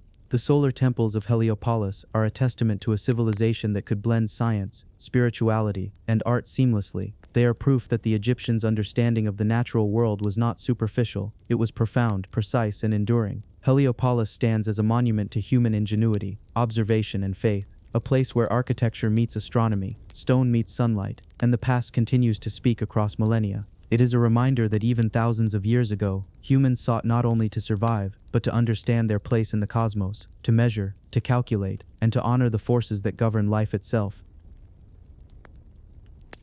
The Medum Pyramid Mystery. In the vast sun-baked sands of Egypt, one pyramid stands as a silent enigma, its crumbling edges and partially collapsed layers hinting at secrets long buried by time. This is the Medum Pyramid, an ancient structure that has puzzled historians, architects, and archaeologists for centuries. The pyramid rises from the desert as a ghostly silhouette, once thought to be one of the earliest true pyramids. Its current state reveals a combination of ambition, experimentation, and mystery. Originally, the Medum Pyramid began as a step pyramid, much like the famous step pyramid of Djoser at Saqqara. Later, under the direction of Pharaoh Sneferu, it was transformed, extended, and encased to form a smooth-sided pyramid. The result, however, was incomplete, and the outer layers eventually collapsed, leaving only a core that juts precariously from the sand. The collapse itself is one of the great mysteries of ancient engineering. Why did the Medum Pyramid fail? While later pyramids, including the iconic Great Pyramid of Giza, stood for millennia, some scholars suggest it was a structural error. The inner core could not support the outer casing, or the weight distribution was miscalculated. Others propose a change in construction methods mid-project, leaving the pyramid unstable, but there is still no consensus. The exact cause remains unknown, leaving the Medum Pyramid as a cautionary tale of experimentation in ancient architecture. Despite its ruined state, the pyramid's design reveals astonishing precision and skill. The alignment is exact, following the cardinal points with remarkable accuracy. The stones, though heavy and massive, were cut and placed with care. Even the collapse shows a pattern. Layers of limestone, carefully stacked, sliding outward like steps, frozen mid-fall. The ruins themselves tell a story of ambition, adaptation, and the challenges of working with stone and desert sands. Inside the Medum Pyramid, corridors and chambers hint at the rituals, beliefs, and intentions of its builders. While the interior is less preserved than those of later pyramids, it offers clues about the evolution of burial practices, tomb construction, and royal symbolism. Some scholars suggest that Medum was a transitional structure, an experiment that allowed Sneferu and his architects to refine techniques that would later be perfected at Dahshur and Giza. The pyramid is also connected to intriguing legends. Ancient texts and later folklore hint that the Medum Pyramid may have been a test site for spiritual alignment, combining celestial observation with burial rites. The notion of aligning monuments with stars, solstices, or cardinal directions is central to Egyptian construction, and Medum may represent one of the earliest attempts to integrate these elements into a large-scale structure. Archaeological studies reveal layers of history embedded in the pyramid stones. Some blocks show early carving methods, while others suggest a later addition or modification. Excavations have uncovered remnants of statues, reliefs, and inscriptions, fragments of a civilization attempting to immortalize both its ruler and its evolving architectural knowledge. It is as if the pyramid itself is a record of experimentation, with lessons written in limestone and sandstone. The collapse has also created a unique perspective for modern researchers. Unlike the perfectly preserved pyramids at Giza, the Medum Pyramid exposes its inner structure. Archaeologists can study construction techniques that would otherwise remain hidden, from the arrangement of blocks to the internal layering methods. Every misaligned stone, every fallen section, provides insight into the challenges the ancients faced and the solutions they devised. Visitors to Medum today often experience a profound sense of history and curiosity. The desert winds sweep across the exposed layers, whispering stories of ambition, failure, and ingenuity. From afar, the pyramid looks deceptively simple, but up close, every fallen block, Every angled surface and every surviving wall speaks to human effort, experimentation, and the timeless pursuit of perfection. The Medum Pyramid also invites reflection on risk and innovation. Ancient builders were not afraid to experiment, even when failure was possible. Each attempt at perfecting construction methods brought them closer to the monumental achievements that followed. In this sense, Medum is not just a ruin, it is a testament to the evolution of human knowledge, resilience, and ingenuity. Even in its current state, Medum communicates across millennia. Its partially collapsed outer casing, revealing the stepped core within, symbolizes the transition from experimentation to mastery. It is a lesson in engineering, ambition, and the determination to reach for the divine. As the sun moves across the Egyptian sky, casting shadows along the fractured edges of Medum, one can imagine the hands that placed each stone, the calculations that guided every corner, and the vision of a pharaoh striving for eternity. The Medum Pyramid is a monument to human aspiration, a structure that whispers of challenges faced, lessons learned, and knowledge that paved the way for the wonders of Giza and beyond. Though incomplete, and despite its mysterious collapse, Medum remains a bridge between the experimental past and the perfected architecture of later pyramids. It stands as a reminder that even in failure, ancient Egypt achieved remarkable feats, leaving us clues, puzzles, and inspiration for generations to come. The ancient Egyptian sundials. In the sun-baked landscapes of ancient Egypt, where the Nile carved life into the desert, the passage of time was far more than a daily measure. It was a sacred rhythm, intimately tied to agriculture, religion, and governance. And to track this rhythm, the Egyptians devised a remarkable invention, the sundial. Sundials may seem simple at first glance, a stick casting a shadow upon a surface marked with divisions, yet in Egypt, they were anything but ordinary. These devices were tools of precision, used to divide the day into hours, regulate labor, and mark sacred ceremonies with astonishing accuracy. In a civilization ruled by the sun god Ra, time itself was a manifestation of divine order, and the sundial was the instrument through which humans could interpret it. The earliest sundials of Egypt date back to around 1500 BCE, during the New Kingdom. They were crafted from stone or wood, carefully calibrated to the sun's path, and sometimes inscribed with markings that allowed priests and officials to measure hours and track the solar year. Unlike modern clocks, these instruments were not portable or mass-produced. Each sundial was carefully constructed to suit its location, taking into account the latitude, the angle of the sun, and the seasonal variations that influence shadow length. The sundials were often placed in temples, palaces, and public spaces, where they guided the timing of rituals, offerings, and ceremonies. Priests would use them to determine the exact moment of sunrise and sunset, aligning their rituals with the movement of the heavens. The shadow of a gnomon, the central upright rod, would slide across the surface, marking hours and intervals that guided both work and worship. But the sundials were not merely practical. They reflected a sophisticated understanding of astronomy. The Egyptians knew that the sun's path was not uniform throughout the year. Its angle shifted with the seasons. To compensate, some sundials were marked differently for summer and winter, and others incorporated curved surfaces or additional indicators to measure time more accurately. This indicates a civilization that observed nature with patience, dedication, and analytical insight, long before the invention of mechanical clocks. The sundials also reveal a deep connection between timekeeping and religion. The sun was more than a source of light. It was a living deity. Time itself was considered sacred, and measuring it was a form of honoring Ra. Daily cycles, agricultural schedules, and even monumental constructions were aligned with solar movements, integrating timekeeping into every aspect of Egyptian life. Excavated sundials show remarkable craftsmanship. Stone slabs were polished and engraved with markings precise enough to measure hours accurately.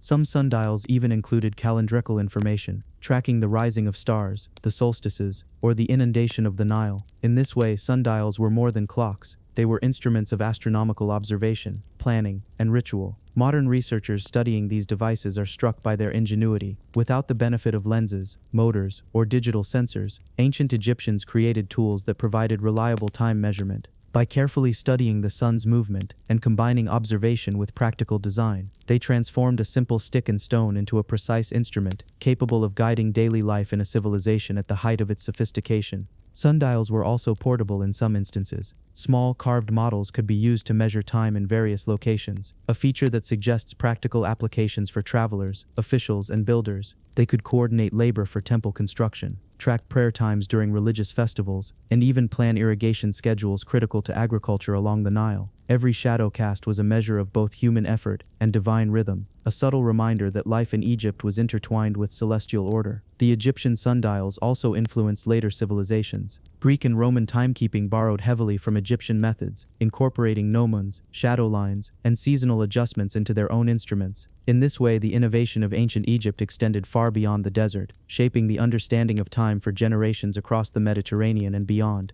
Even today, sundials stand as monuments to ingenuity, observation, and harmony with nature. Visiting a sundial, one can see the sun's shadow slowly slide along, marked intervals, repeating the same cycle humans have measured for thousands of years. It is a quiet, almost meditative experience, connecting us with the rhythm of ancient life. The sundial's whisper of people who watched the sky, recorded its patterns, and built their lives around its movements, blending science, religion, and art seamlessly. The ancient Egyptian sundials remind us that time is not just a number, but a relationship between the earth, the sun, and human understanding. They reveal a civilization deeply attuned to its environment, capable of transforming observation into tools of precision and meaning. And as sunlight moves across the desert, striking stone and shadow alike, it continues to tell the story of a people who measured not only hours, but the eternal passage of life itself.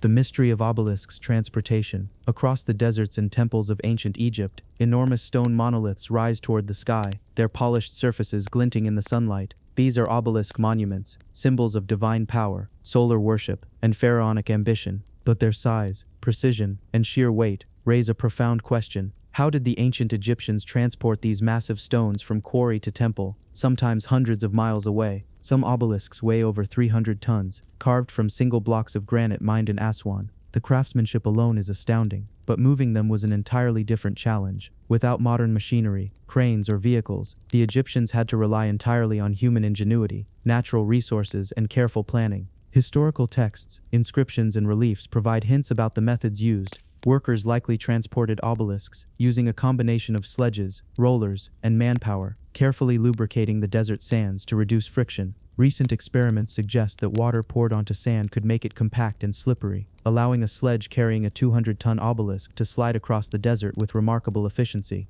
This simple but ingenious technique demonstrates how observation of natural conditions could amplify human strength, turning a monumental task into a calculated operation. The Nile River also played a central role. Many obelisks were floated downstream on specially constructed barges, carved to cradle the monolith securely while navigating the currents. Some scholars suggest that canals were dug from the Nile to quarries and temples, allowing obelisks to travel closer to their destinations before being hauled overland. Transporting obelisks was not just a physical challenge, it was a logistical and organizational feat. Large teams of workers coordinated precisely, with overseers directing efforts to ensure that the stone remained stable and intact. Levers, ropes, and wooden frameworks were likely used to rotate and lift stones onto sledges and barges. The operation required knowledge of physics, human labor capacity, and risk management, skills that rival modern engineering in their sophistication. Once at their destination, the task became even more complex. Raising the obelisk into a vertical position required careful calculation.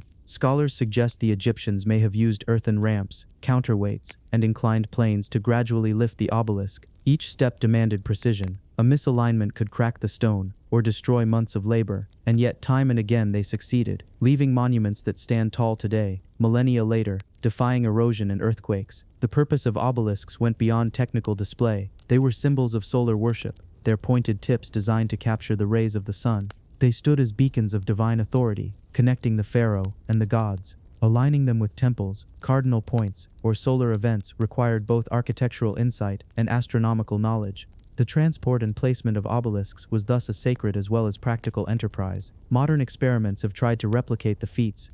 Teams of archaeologists and engineers have successfully moved heavy stones using only ropes, sledges, and lubrication techniques, confirming that the methods described in ancient texts were plausible. Even so, the scale and precision achieved by the Egyptians remain awe-inspiring. The coordination of thousands of workers, the meticulous timing of river transport, and the engineering knowledge embedded in each obelisk demonstrate a civilization capable of extraordinary feats. Obelisks were often erected in pairs, flanking temple entrances, or standing alone in sunlit plazas. Each monument carries inscriptions detailing pharaoh's achievements, religious devotion, and cosmic alignment. These stones are not merely architectural elements, they are enduring records of cultural, religious, and scientific mastery. The mystery of transportation also raises broader questions. How did ancient workers maintain accuracy over such long distances? How were obstacles like rough terrain, river bends, and uneven sandbanks overcome? Some theorists propose ingenious mechanical aids, like wooden cradles, ropes configured in pulleys, or counterweighted ramps. Yet the truth is, we may never know every detail. The techniques were likely a combination of trial,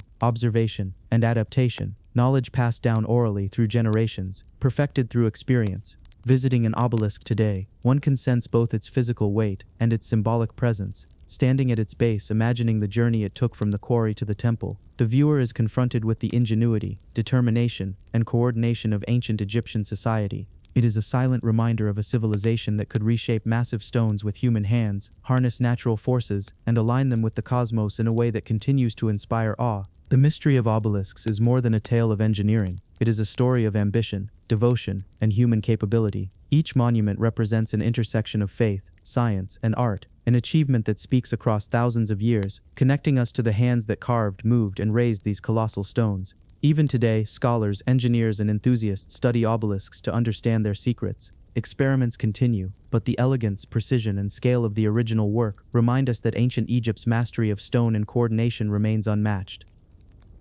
The advanced astronomy of the pharaohs. Long before telescopes, satellites, or space probes, the ancient Egyptians looked to the heavens with a precision that continues to astonish modern scientists. They were not simply stargazers, they were astronomers, architects, and mathematicians, aligning their civilization with the cosmos in ways that reflected both faith and extraordinary scientific insight. The night sky over ancient Egypt was not merely decoration, it was a map, a calendar, and a guide. Stars guided agricultural cycles, dictated religious festivals, and influenced monumental construction projects. The pharaohs, considered divine intermediaries between gods and humans, were deeply connected to celestial events, often using them to symbolize power, eternity, and cosmic order. One of the most remarkable examples of this knowledge is the alignment of the Great Pyramids of Giza. These structures are oriented almost perfectly to the cardinal points, a feat achieved without compasses or modern instruments. Scholars have debated how the Egyptians accomplished this precision. Some suggest the use of stars like Sirius and the circumpolar stars as reference points, carefully observed over months and years. The layout of pyramids and temples was far from arbitrary. They were built according to a cosmic blueprint,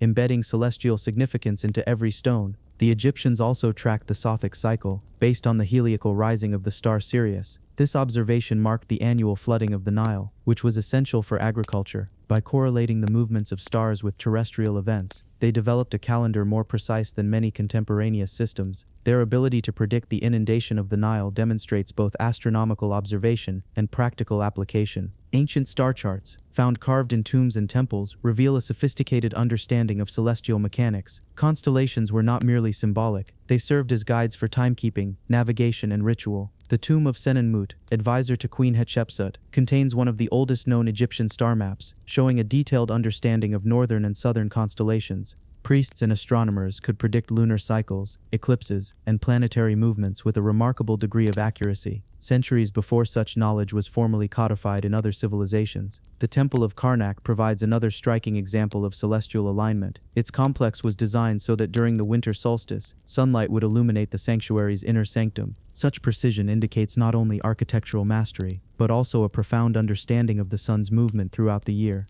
This integration of astronomy into religious and civic life demonstrates that the Egyptians saw no separation between science and spirituality. The stars were as much a part of the divine order as the river or the desert. Even smaller structures reflect astronomical awareness. Obelisks, tombs, and pylons were often aligned with specific celestial events, from solstices to equinoxes. The placement of monuments was deliberate, ensuring that the sun, moon, or stars interacted with them at critical times, casting shadows or illuminating sacred spaces. This integration of celestial knowledge into daily life is a testament to the Egyptians' ability to observe, calculate, and apply astronomical principles. The pharaohs themselves were often associated with celestial bodies. The constellation Orion, linked with the god Osiris, symbolized the eternal king in the heavens. Many pyramids were thought to mirror the positions of Orion's belt, aligning tombs with the afterlife, and reinforcing the pharaoh's divine connection. Such alignments were not decorative, but symbolic, reflecting a worldview where earthly power and cosmic order were intertwined. Modern archaeologists and astronomers continue to study these alignments, using advanced tools to test ancient observations. Simulations reveal that the Egyptians achieved precision within fractions of a degree, without telescopes or modern instruments. This mastery required centuries of observation, record-keeping, and empirical experimentation. Knowledge passed through generations, guiding construction, agriculture, and ritual. The advanced astronomy of the pharaohs also influenced navigation along the Nile. Sailors and traders relied on stellar positions to move efficiently, especially during the night or in low visibility conditions. By observing the stars and their reflections on the river, they could maintain direction over long distances, demonstrating the practical applications of astronomical knowledge beyond ceremonial and architectural contexts. Even today, the skies over Egypt seem to echo the careful planning of the ancients. The same stars that guided priests and pharaohs continue their timeless journey across the desert night. Standing near the pyramids or temples, one can sense the connection between stone and sky, earth and cosmos, and the extraordinary minds that brought them together. The Egyptians remind us that astronomy was not merely observation, but a tool for civilization itself. It regulated time, inspired architecture, reinforced religious beliefs, and integrated human life with the eternal rhythms of the universe. Through their stars, they measured eternity, bringing the heavens to earth with an accuracy and reverence that continues to awe and inspire. The Philae Temple and solar alignment. On an island in the Nile River, bathed in the golden light of the rising sun, stands one of Egypt's most remarkable monuments, the Philae Temple. Dedicated primarily to the goddess Isis, this temple is not only a testament to religious devotion, but also a profound example of ancient Egyptian understanding of solar phenomena. Philae Temple's placement was deliberate. The island itself was chosen for its unique position along the Nile, a location that allowed for direct observation of the sun's daily journey across the sky. Ancient architects and priests designed the temple so that at specific times of the year, sunlight would penetrate its inner sanctum in a precise and dramatic fashion. This alignment was not accidental. It reflects the Egyptians' sophisticated knowledge of astronomy, engineering, and ritual planning. At sunrise on certain days, the sun's rays illuminate the sanctuary of Isis, the innermost chamber where rituals were performed. Priests could calculate the exact timing of ceremonies by observing the sun's progression, integrating the natural world into spiritual practice. This connection between solar cycles and religious events highlights the Egyptians' belief that the sun was a divine presence, a living god whose light dictated not only time, but also spiritual order. The precision of the alignment is astonishing. The architects had to consider the sun's angle during solstices and equinoxes, the movement of the Nile's water, and the orientation of nearby structures. Every stone, doorway, and corridor was positioned to ensure that sunlight would travel exactly as intended, casting illumination on statues, reliefs, or sacred altars. Such calculations required long-term observation, empirical measurement, and a deep understanding of the natural rhythms of both the sky and the river. Philae Temple also demonstrates how astronomy influenced architecture. The temple complex was constructed with axial symmetry, guiding the movement of sunlight through its halls. Columns, walls, and statues were oriented to interact with light, creating patterns of shadow and illumination that enhanced the visual and spiritual experience. It was a deliberate choreography between stone and sun, allowing visitors and priests to witness cosmic order expressed through architecture. The solar alignment at Philae is particularly impressive because it was achieved without modern instruments. The Egyptians relied on simple observation tools, measurements of shadow lengths, and careful record-keeping over years, possibly decades. Their ability to integrate celestial knowledge into monumental construction demonstrates not only engineering skill, but also a philosophical worldview that united science, art, and religion. The temple's location on an island also added practical and symbolic value. Surrounded by water, Philae was somewhat protected from invaders, and the reflection of sunlight on the Nile amplified the brilliance of the solar alignment. The Nile's water acted almost like a natural lens, enhancing the visual impact of sunrise events. It is a subtle but powerful reminder of the Egyptians' mastery over both natural and built environments. Inside the temple, reliefs and inscriptions reinforce the connection between solar phenomena and divine authority. Gods are depicted interacting with light, and ceremonies are timed according to the sun's movement. In this way, the temple functioned not only as a religious site, but also as a cosmic observatory, tracking celestial events that were intertwined with both the spiritual and agricultural life of Egypt. Modern researchers have used laser scanning, 3D mapping, and astronomical software to study the temple's alignment. They confirm that Philae's design was deliberately calculated to achieve specific solar effects on important ritual dates. Even minor deviations could disrupt the intended illumination, which emphasizes the skill and precision of the ancient builders. The alignment is so exact that it continues to fascinate archaeologists, architects, and astronomers alike. Philae Temple also highlights the continuity of Egyptian solar worship over millennia. From massive obelisks to pyramid orientations and temple sanctuaries, the Egyptians consistently integrated the sun into their sacred architecture. At Philae, we see this connection realized in a small island sanctuary, a microcosm of cosmic order, reflecting the same principles seen across the vast monuments of the Nile Valley. Standing on the island at sunrise, one can imagine the priests performing their rituals, the sunlight tracing a path through the temple, illuminating statues of Isis and Osiris in perfect harmony. It is an experience that merges astronomy, spirituality, and human ingenuity, a tangible expression of the Egyptians' understanding of their world and the cosmos beyond. Philae Temple reminds us that ancient Egyptian architecture was more than stone and mortar. It was a medium for aligning human life with celestial cycles, for turning the rising sun into a sacred spectacle, and for encoding astronomical knowledge into enduring stone. Every sunrise observed here is a silent echo of the calculations, observations, and devotion of those who lived thousands of years ago. Through its precise solar alignment, Philae Temple continues to teach us about the sophistication of ancient Egyptian civilization, about their ability to merge science, spirituality, and art in ways that remain unparalleled even today. The lost knowledge of pyramid builders. Across the sands of Egypt, the pyramids rise as eternal monuments to human ingenuity, ambition, and mystery. For millennia, these structures have captivated observers, from ancient travelers to modern engineers, but perhaps the most profound question is not how big they are, but how they were built. The secrets of the pyramid builders remain some of the most enduring mysteries of human history, whispering of knowledge that has since been lost to time. The Great Pyramid of Giza, the largest of them all, was constructed around 4,500 years ago. It consists of over 2 million limestone and granite blocks, each weighing anywhere from 2 to 80 tons. Imagine the logistics: stones quarried, transported, shaped, and assembled with precision so exact that the joints between them are nearly invisible. Even today, how did they achieve this without modern tools, cranes, or machinery? Theories abound. Ancient texts hint at simple tools: copper chisels, wooden sledges, ramps, and levers, but these alone may not fully explain the precision and scale of construction. Some scholars suggest a combination of long, gradual ramps, rolling logs, and lubrication techniques to move enormous stones across desert sands. Yet the scale of the operation, combined with the architectural accuracy, suggests something more sophisticated: a knowledge system that combined engineering, geometry, and astronomy. The pyramids were not merely tombs, they were mathematical and astronomical instruments. Their orientation aligns almost perfectly with the cardinal points, and some structures correspond with the positions of stars such as Orion and Sirius. Builders had to understand angles, measurements, and celestial cycles, translating them into stone with incredible precision. The ability to align massive structures over miles of desert, accounting for curvature and terrain, hints at a lost science, a mastery of surveying and construction that remains unmatched even in the modern era. The workforce itself was remarkable. Contrary to myths of enslaved laborers, evidence points to a skilled, organized, and highly motivated labor force. Living in nearby temporary cities, teams of engineers, architects, and laborers coordinated the movement of each stone with military-like precision, following a system that likely passed knowledge orally and through apprenticeship. Every block placed in the pyramid was a result of centuries of accumulated experience, trial, and refinement, a knowledge encoded in techniques now lost to history. The interior chambers further highlight the sophistication of the builders. Passageways, relieving chambers, and air shafts were constructed with structural and symbolic intent. They were designed to endure millennia, distributing weight precisely to prevent collapse. The alignment of these chambers to celestial bodies and the sun suggests that the builders were not only engineers, but cosmic planners, embedding religious, astronomical, and cultural meaning into every cubic foot of stone.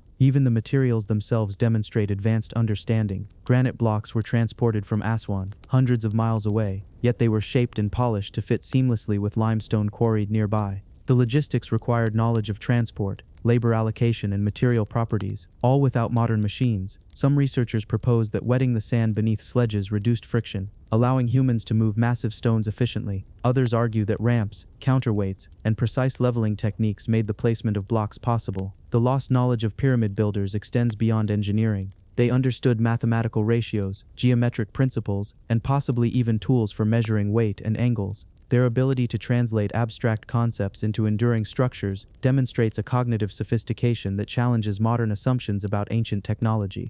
Across the centuries, countless scholars, archaeologists, and engineers have tried to recreate pyramid construction. Experiments have confirmed that large stones can be moved using simple tools, but these methods rarely match the efficiency, precision, or speed that ancient Egyptians achieved. The truth is, we may never fully replicate the exact techniques. Much of the intuition, skill, and organizational knowledge has vanished. The pyramids themselves are silent teachers, offering only glimpses into a lost world of ingenuity. Beyond construction, pyramids served as cultural and religious symbols, reflecting the Egyptians' vision of eternity, the afterlife, and cosmic order. Each angle, chamber, and corridor carried meaning, merging technology with theology. It is this blend of practical skill and spiritual intent that makes the knowledge of the builders so extraordinary and yet so elusive.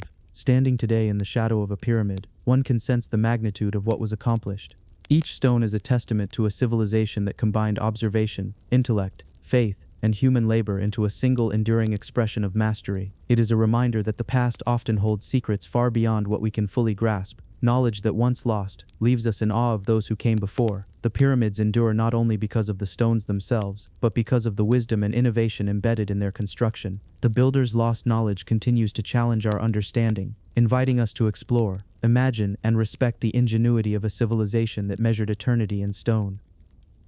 The hydraulic engineering of ancient Egypt. Image search keyword, Ancient Egypt hydraulic system canals Nile River. For over 5,000 years, the Nile River has been Egypt's lifeline, a ribbon of water flowing through an unforgiving desert. It was the heartbeat of the civilization, the source of food, trade, and survival. But behind Egypt's prosperity lay something far more advanced, a network of hydraulic engineering so sophisticated that even today archaeologists are still unraveling how it worked. The ancient Egyptians didn't just rely on the Nile's annual floods. They harnessed, redirected, and controlled the water with precision, using canals, basins, sluices, and reservoirs that turned barren sands into fertile farmland. Their mastery of hydraulic systems reveals a deep understanding of physics, geography, and timing, a knowledge that feels centuries ahead of its time. The gift of the Nile, but by design. Greek historian Herodotus famously said, "Egypt is the gift of the Nile." But what he didn't say is that the Nile itself became Egypt's engineered miracle, shaped by human hands. Each year the river would flood between June and September, depositing nutrient-rich silt across the valley. The Egyptians learned to predict and control these cycles, turning chaotic floods into dependable harvests. Through a system of basin irrigation, they built earthen dikes and canals that diverted floodwaters into man-made basins, trapping the fertile water long after the river had receded. Once the basins filled, sluice gates and channels allowed farmers to regulate how much water reached each field. The engineering was so refined that even small changes in elevation or soil type were taken into account. Over centuries, the Nile Valley became a living machine, a hydraulic organism sustained by the ingenuity of its people. The Nileometer, the world's first water gauge. Perhaps the most famous tool of Egyptian hydraulic engineering was the Nileometer, a stone column or staircase carved along the riverbanks, inscribed with precise markings to measure the Nile's height. These measurements were more than technical data. They determined life and death, dictating how much tax farmers would pay and how much grain would grow that season. If the water rose too high, destruction followed. Too low, and famine spread across the land. Some Nileometers were astonishingly complex, connected to underground channels and reservoirs that allowed priests and engineers to read the Nile's behavior days before the floods arrived. It was, in essence, a hydrological forecasting system, thousands of years before modern gauges and dams. Canals of civilization. At its height, ancient Egypt's canal systems stretched for hundreds of miles, connecting towns, temples, and farmlands. These canals were the arteries of both agriculture and trade. One of the oldest known canals, the Bahr Yusuf, the Canal of Joseph, was originally dug more than 4,000 years ago. It redirected Nile waters into the Fayum oasis, transforming a desert depression into a lush agricultural paradise. The precision of the gradient, the canal's subtle slope, reveals that Egyptian engineers understood hydraulic gradients and water pressure intuitively. Archaeological surveys show that some canals had stone linings to prevent erosion, and others incorporated sluice gates to control flow. This wasn't random digging, it was planned infrastructure, maintained by a workforce that likely included surveyors, mathematicians, and hydraulic specialists. Temples and water systems. The genius of hydraulic design wasn't limited to farming. It extended into the architecture and religion of Egypt itself. At temples like Karnak and Luxor, underground channels fed sacred lakes and purification pools. These weren't decorative, they were part of ritual and design, symbolizing the eternal waters of creation. The Nun. Some theories suggest that water channels beneath temples may have also served cooling or acoustic purposes, regulating temperature or amplifying sound during ceremonies. Even the pyramids of Giza are suspected by some researchers to have incorporated hydraulic elements, with subterranean chambers and tunnels that may once have managed underground water pressure or served ritual purposes. Whether symbolic or functional, the Egyptians' use of water in architecture was both practical and spiritual, another example of how their technology blended science and belief. Dams, reservoirs, and early water storage. In southern Egypt and Nubia, ancient engineers built mud brick and stone dams to control seasonal runoff. These early reservoirs captured precious rainwater and diverted it into irrigation basins. The Sad el-Kafara Dam, built around 2600 BCE near Cairo, is considered one of the earliest known dams in history. Though it eventually failed due to flooding, its design showed a clear understanding of hydraulic force and flow dynamics. Other regional projects expanded Egypt's hydraulic control, including attempts to connect the Red Sea and the Nile, a concept so advanced it wouldn't be realized again until the 19th century Suez Canal. Hydraulic geometry, the science behind the system. The Egyptians didn't have modern physics or fluid dynamics equations, but they didn't need them. Their observations of the Nile across generations became a living textbook of hydraulic geometry.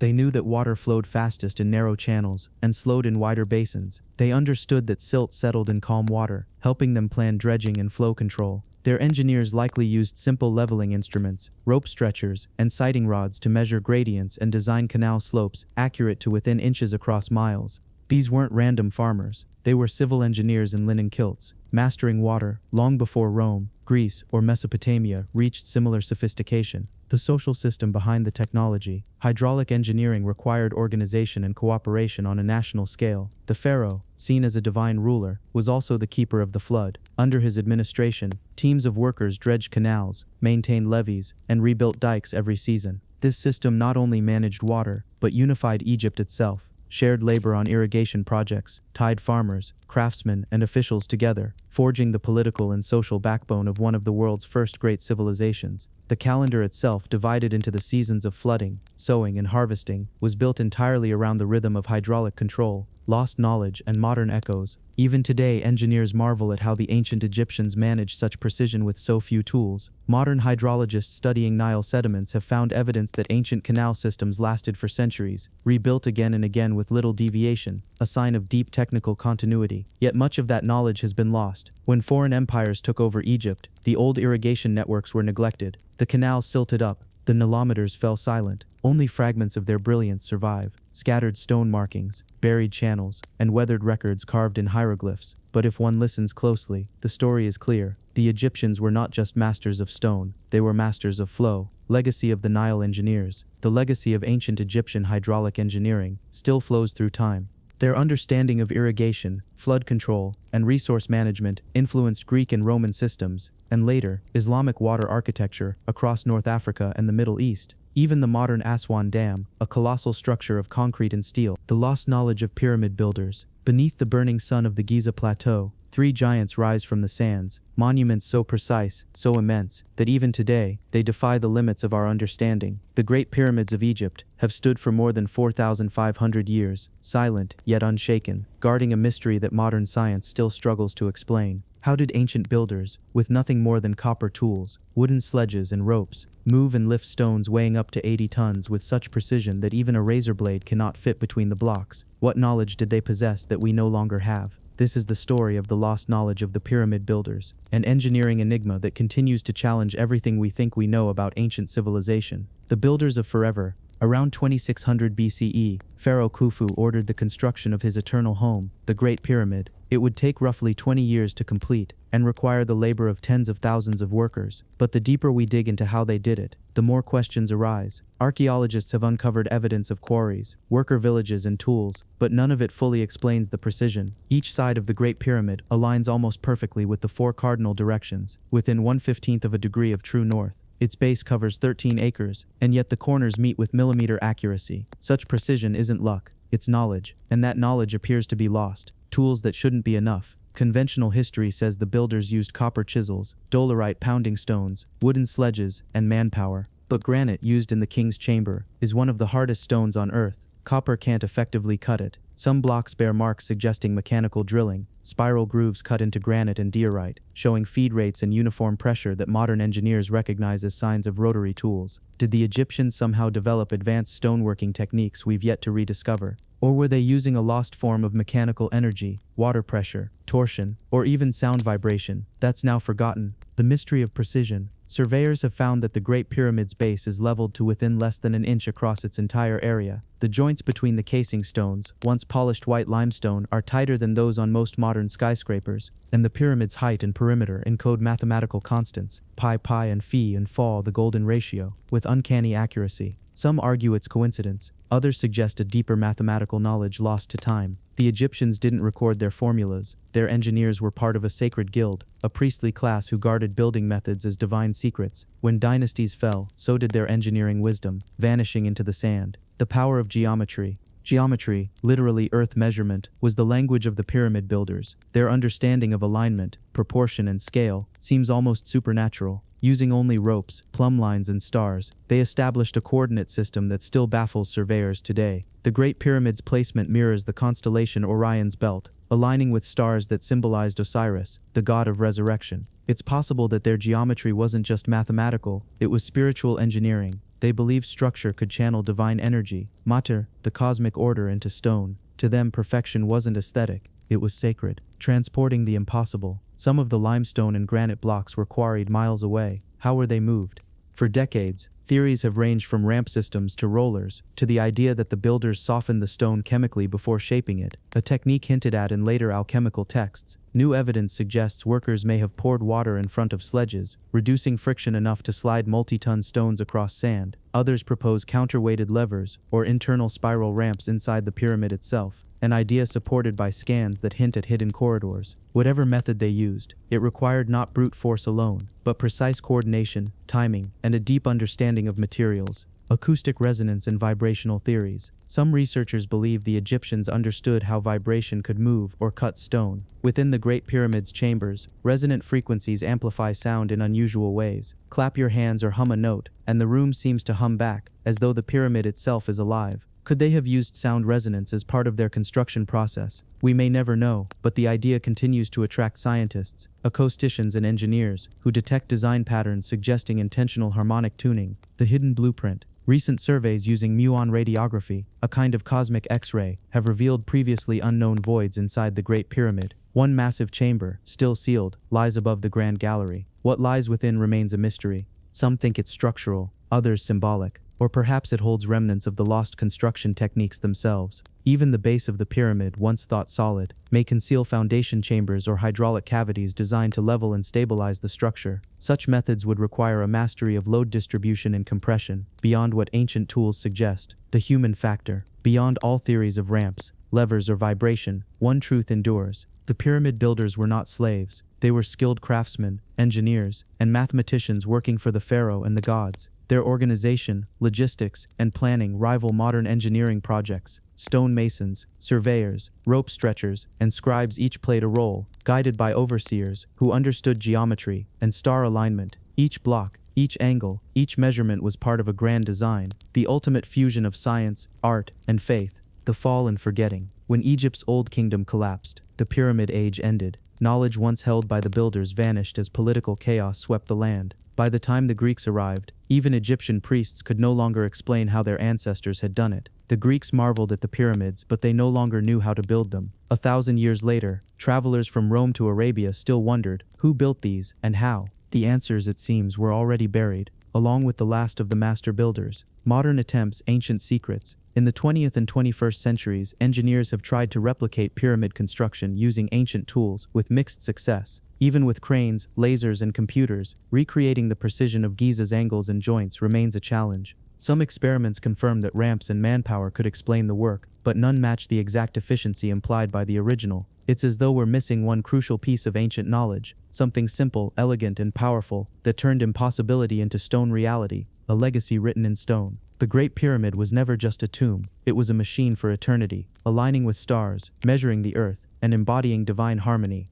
Its builders may have known secrets that bridged astronomy, geometry, and sacred science, a unified understanding long forgotten by modern civilization. Every polished, the ancient Egyptian water clocks. Beneath the golden light of the Egyptian sun, time itself seemed eternal. The Nile rose and fell in perfect rhythm. The stars swept slowly across the desert sky. But for the ancient Egyptians, who measured everything by order and balance, time was more than passing moments. It was divine. To them, time was math, harmony, structure, truth, and to measure it was to touch the rhythm of the gods themselves. This is the story of one of Egypt's most remarkable inventions, the water clock, or clepsydra, an instrument so simple yet so ingenious that it allowed priests and astronomers to measure the flow of time itself, thousands of years before mechanical clocks were even imagined. The Temple of Time. It begins in the temples, great sanctuaries where priests moved in ritual cycles from dawn to dusk. Each ceremony, each chant, each offering had to occur at a precise hour, not according to the rising sun, but to the flow of measured time. Yet how could they track the hours when the stars disappeared, when the sky turned black, and shadows faded?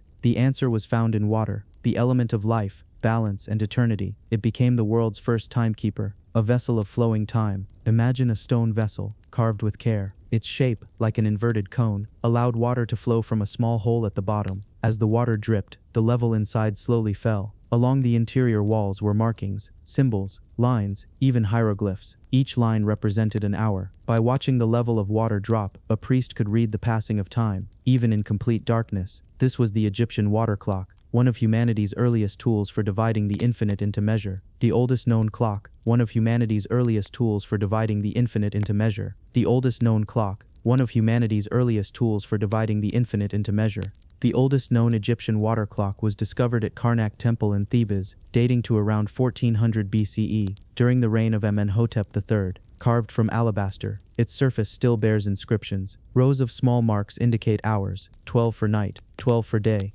But what makes it truly extraordinary is its adjustability. The marks are spaced differently for each month, because the Egyptians knew that the length of day and night changed with the seasons. They weren't just marking time, they were calibrating it to the cosmos. The science of flow. Modern engineers studying these clocks found they were astonishingly precise. The rate of flow was regulated by the size of the outlet hole and the shape of the bowl, narrower at the top, wider at the base, to keep the outflow nearly constant. This means the Egyptians understood principles of fluid dynamics long before such terms existed. They didn't have formulas, but they had experience, observation refined over centuries of ritual and necessity. In their temples, time flowed as water did, evenly, rhythmically, predictably. Priests of time. The water clock was not for common use. It was a sacred tool reserved for priests, astronomers, and keepers of ritual. At night, when the stars turned above Thebes, a priest would light an oil lamp, fill the clepsydra with water, and watch. Each drop, each ripple, counted an hour of the gods. When the water reached a certain mark, a ritual began. Chants, offerings, the lighting of sacred fires. It was a dialogue between humanity and eternity, measured by the steady fall of water. These priests were not merely timekeepers, they were guardians of the rhythm of creation,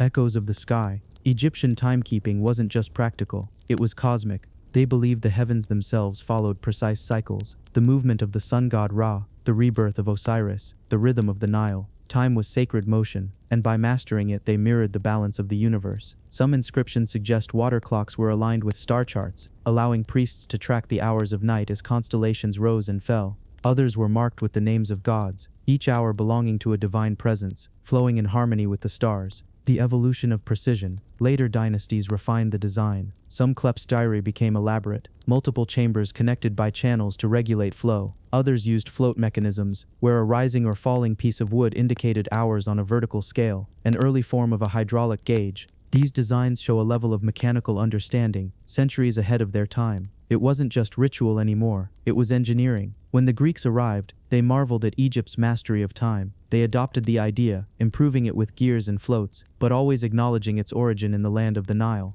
The meaning of flow. In Egypt everything flowed. The river, the seasons, the lives of kings, even time itself was a current, not a straight line. Their water clocks symbolized this philosophy. Unlike modern clocks, which divide time into rigid intervals, the Egyptian clepsydra mirrored the living rhythm of nature, slower in winter, faster in summer. It was time as the gods intended, flexible, breathing, alive. The clock of Karnak. The Karnak clepsydra, found buried in the sands for millennia, remains the best preserved. Its markings, translated, show 12 columns, one for each month, with the hours for each night, carefully calculated. It was used to time temple rituals, lunar observations, and even night shifts of priests. Each vessel held enough water for roughly 12 hours of steady flow, and at dawn, when the water ran dry, the priests refilled it, marking the beginning of a new day. The sun rose, and the cycle began again. Legacy of the clepsydra. The word clepsydra comes from Greek, meaning water thief. But long before the Greeks, the Egyptians were already stealing time, borrowing moments from eternity, one drop at a time. Their inventions spread across the ancient world to Babylon, Greece, and Rome, yet none carried the same sacred resonance. For Egypt, time was not conquered, it was worshipped. Hidden meanings. In the Saqqara underground galleries, beneath the blazing Egyptian desert, where sandstorms drift like whispers of the past, lies a labyrinth few have ever seen, a world carved not into stone temples or towering pyramids, but beneath them, deep under the sands of Saqqara, the ancient necropolis of kings and nobles, runs a vast network of tunnels, chambers, and galleries, so large, so intricate, that even today, archaeologists struggle to map its full extent.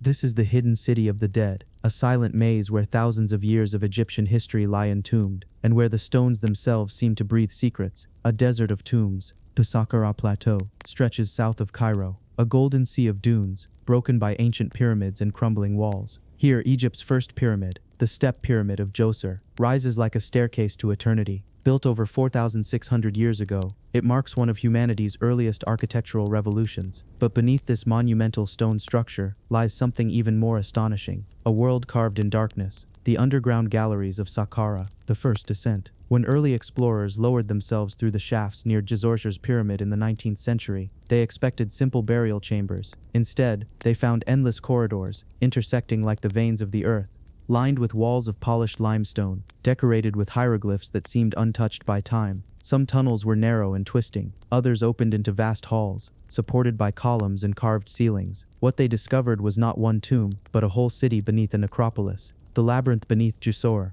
The architect of this hidden world was Imhotep, the genius high priest and engineer who designed Djoser's pyramid. His vision was not merely to build upward, but downward. Beneath the Step Pyramid, Imhotep created an underground palace for the afterlife, a complex of over 5.7 kilometers of passages, filled with chambers, stairways, and blue-glazed tile walls meant to mimic the royal palace above ground. In these halls, Djoser's soul was believed to walk forever, reliving the rituals of life, surrounded by offerings, statues, and sacred texts. To stand there, even in silence, is to stand inside the mind of a godlike architect. The Blue Chambers. One of the most breathtaking discoveries in Saqqara's subterranean world is the Blue Chamber. Every wall is covered in Phaeton's tiles, small, shining blue-green squares that shimmer like the surface of the Nile under sunlight. Archaeologists say there were once thousands of them, each meticulously fitted, turning the chamber into an underground sky, as if the king were buried inside the heavens themselves. The color wasn't chosen at random. In ancient Egypt, blue symbolized rebirth and eternity, the color of the primeval waters from which creation emerged. Even in death, Djoser was surrounded by creation. The Serapeum, tomb of the sacred bulls. Beyond Djoser's pyramid, deeper into the Saqqara Plateau, lies another subterranean wonder, the Serapeum of Saqqara. For centuries it was a place of mystery and legend. When Auguste Mariette uncovered it in 1851, he found a long vaulted tunnel, stretching hundreds of meters underground. Inside were massive granite sarcophagi, each one weighing up to 80 tons, cut with perfect precision, resting inside chambers like silent giants. But they weren't made for pharaohs. They were made for Apis bulls, sacred animals worshipped as the earthly embodiment of the god Pitta. Each bull, when it died, was mummified and entombed here with royal honors. Imagine walking through that dark corridor, the air heavy with incense, the flicker of torchlight glinting on polished granite, priests chanting as the bull's spirit joined the gods. Even now, the silence of those tunnels feels alive. Mystery of the giant sarcophagi. What puzzles archaeologists most are the sarcophagi themselves. They are cut from solid granite, perfectly smooth, with precision so fine that even modern tools would struggle to match it. Some theorists suggest they were built using copper chisels and abrasive sand. Others believe lost techniques were involved, methods of stone cutting that have yet to be fully understood. Each sarcophagus fits its lid so tightly that not even a blade of light can pass between them. They speak of craftsmanship that borders on the impossible, and of a culture that saw eternity as something to be engineered. The crocodile catacombs.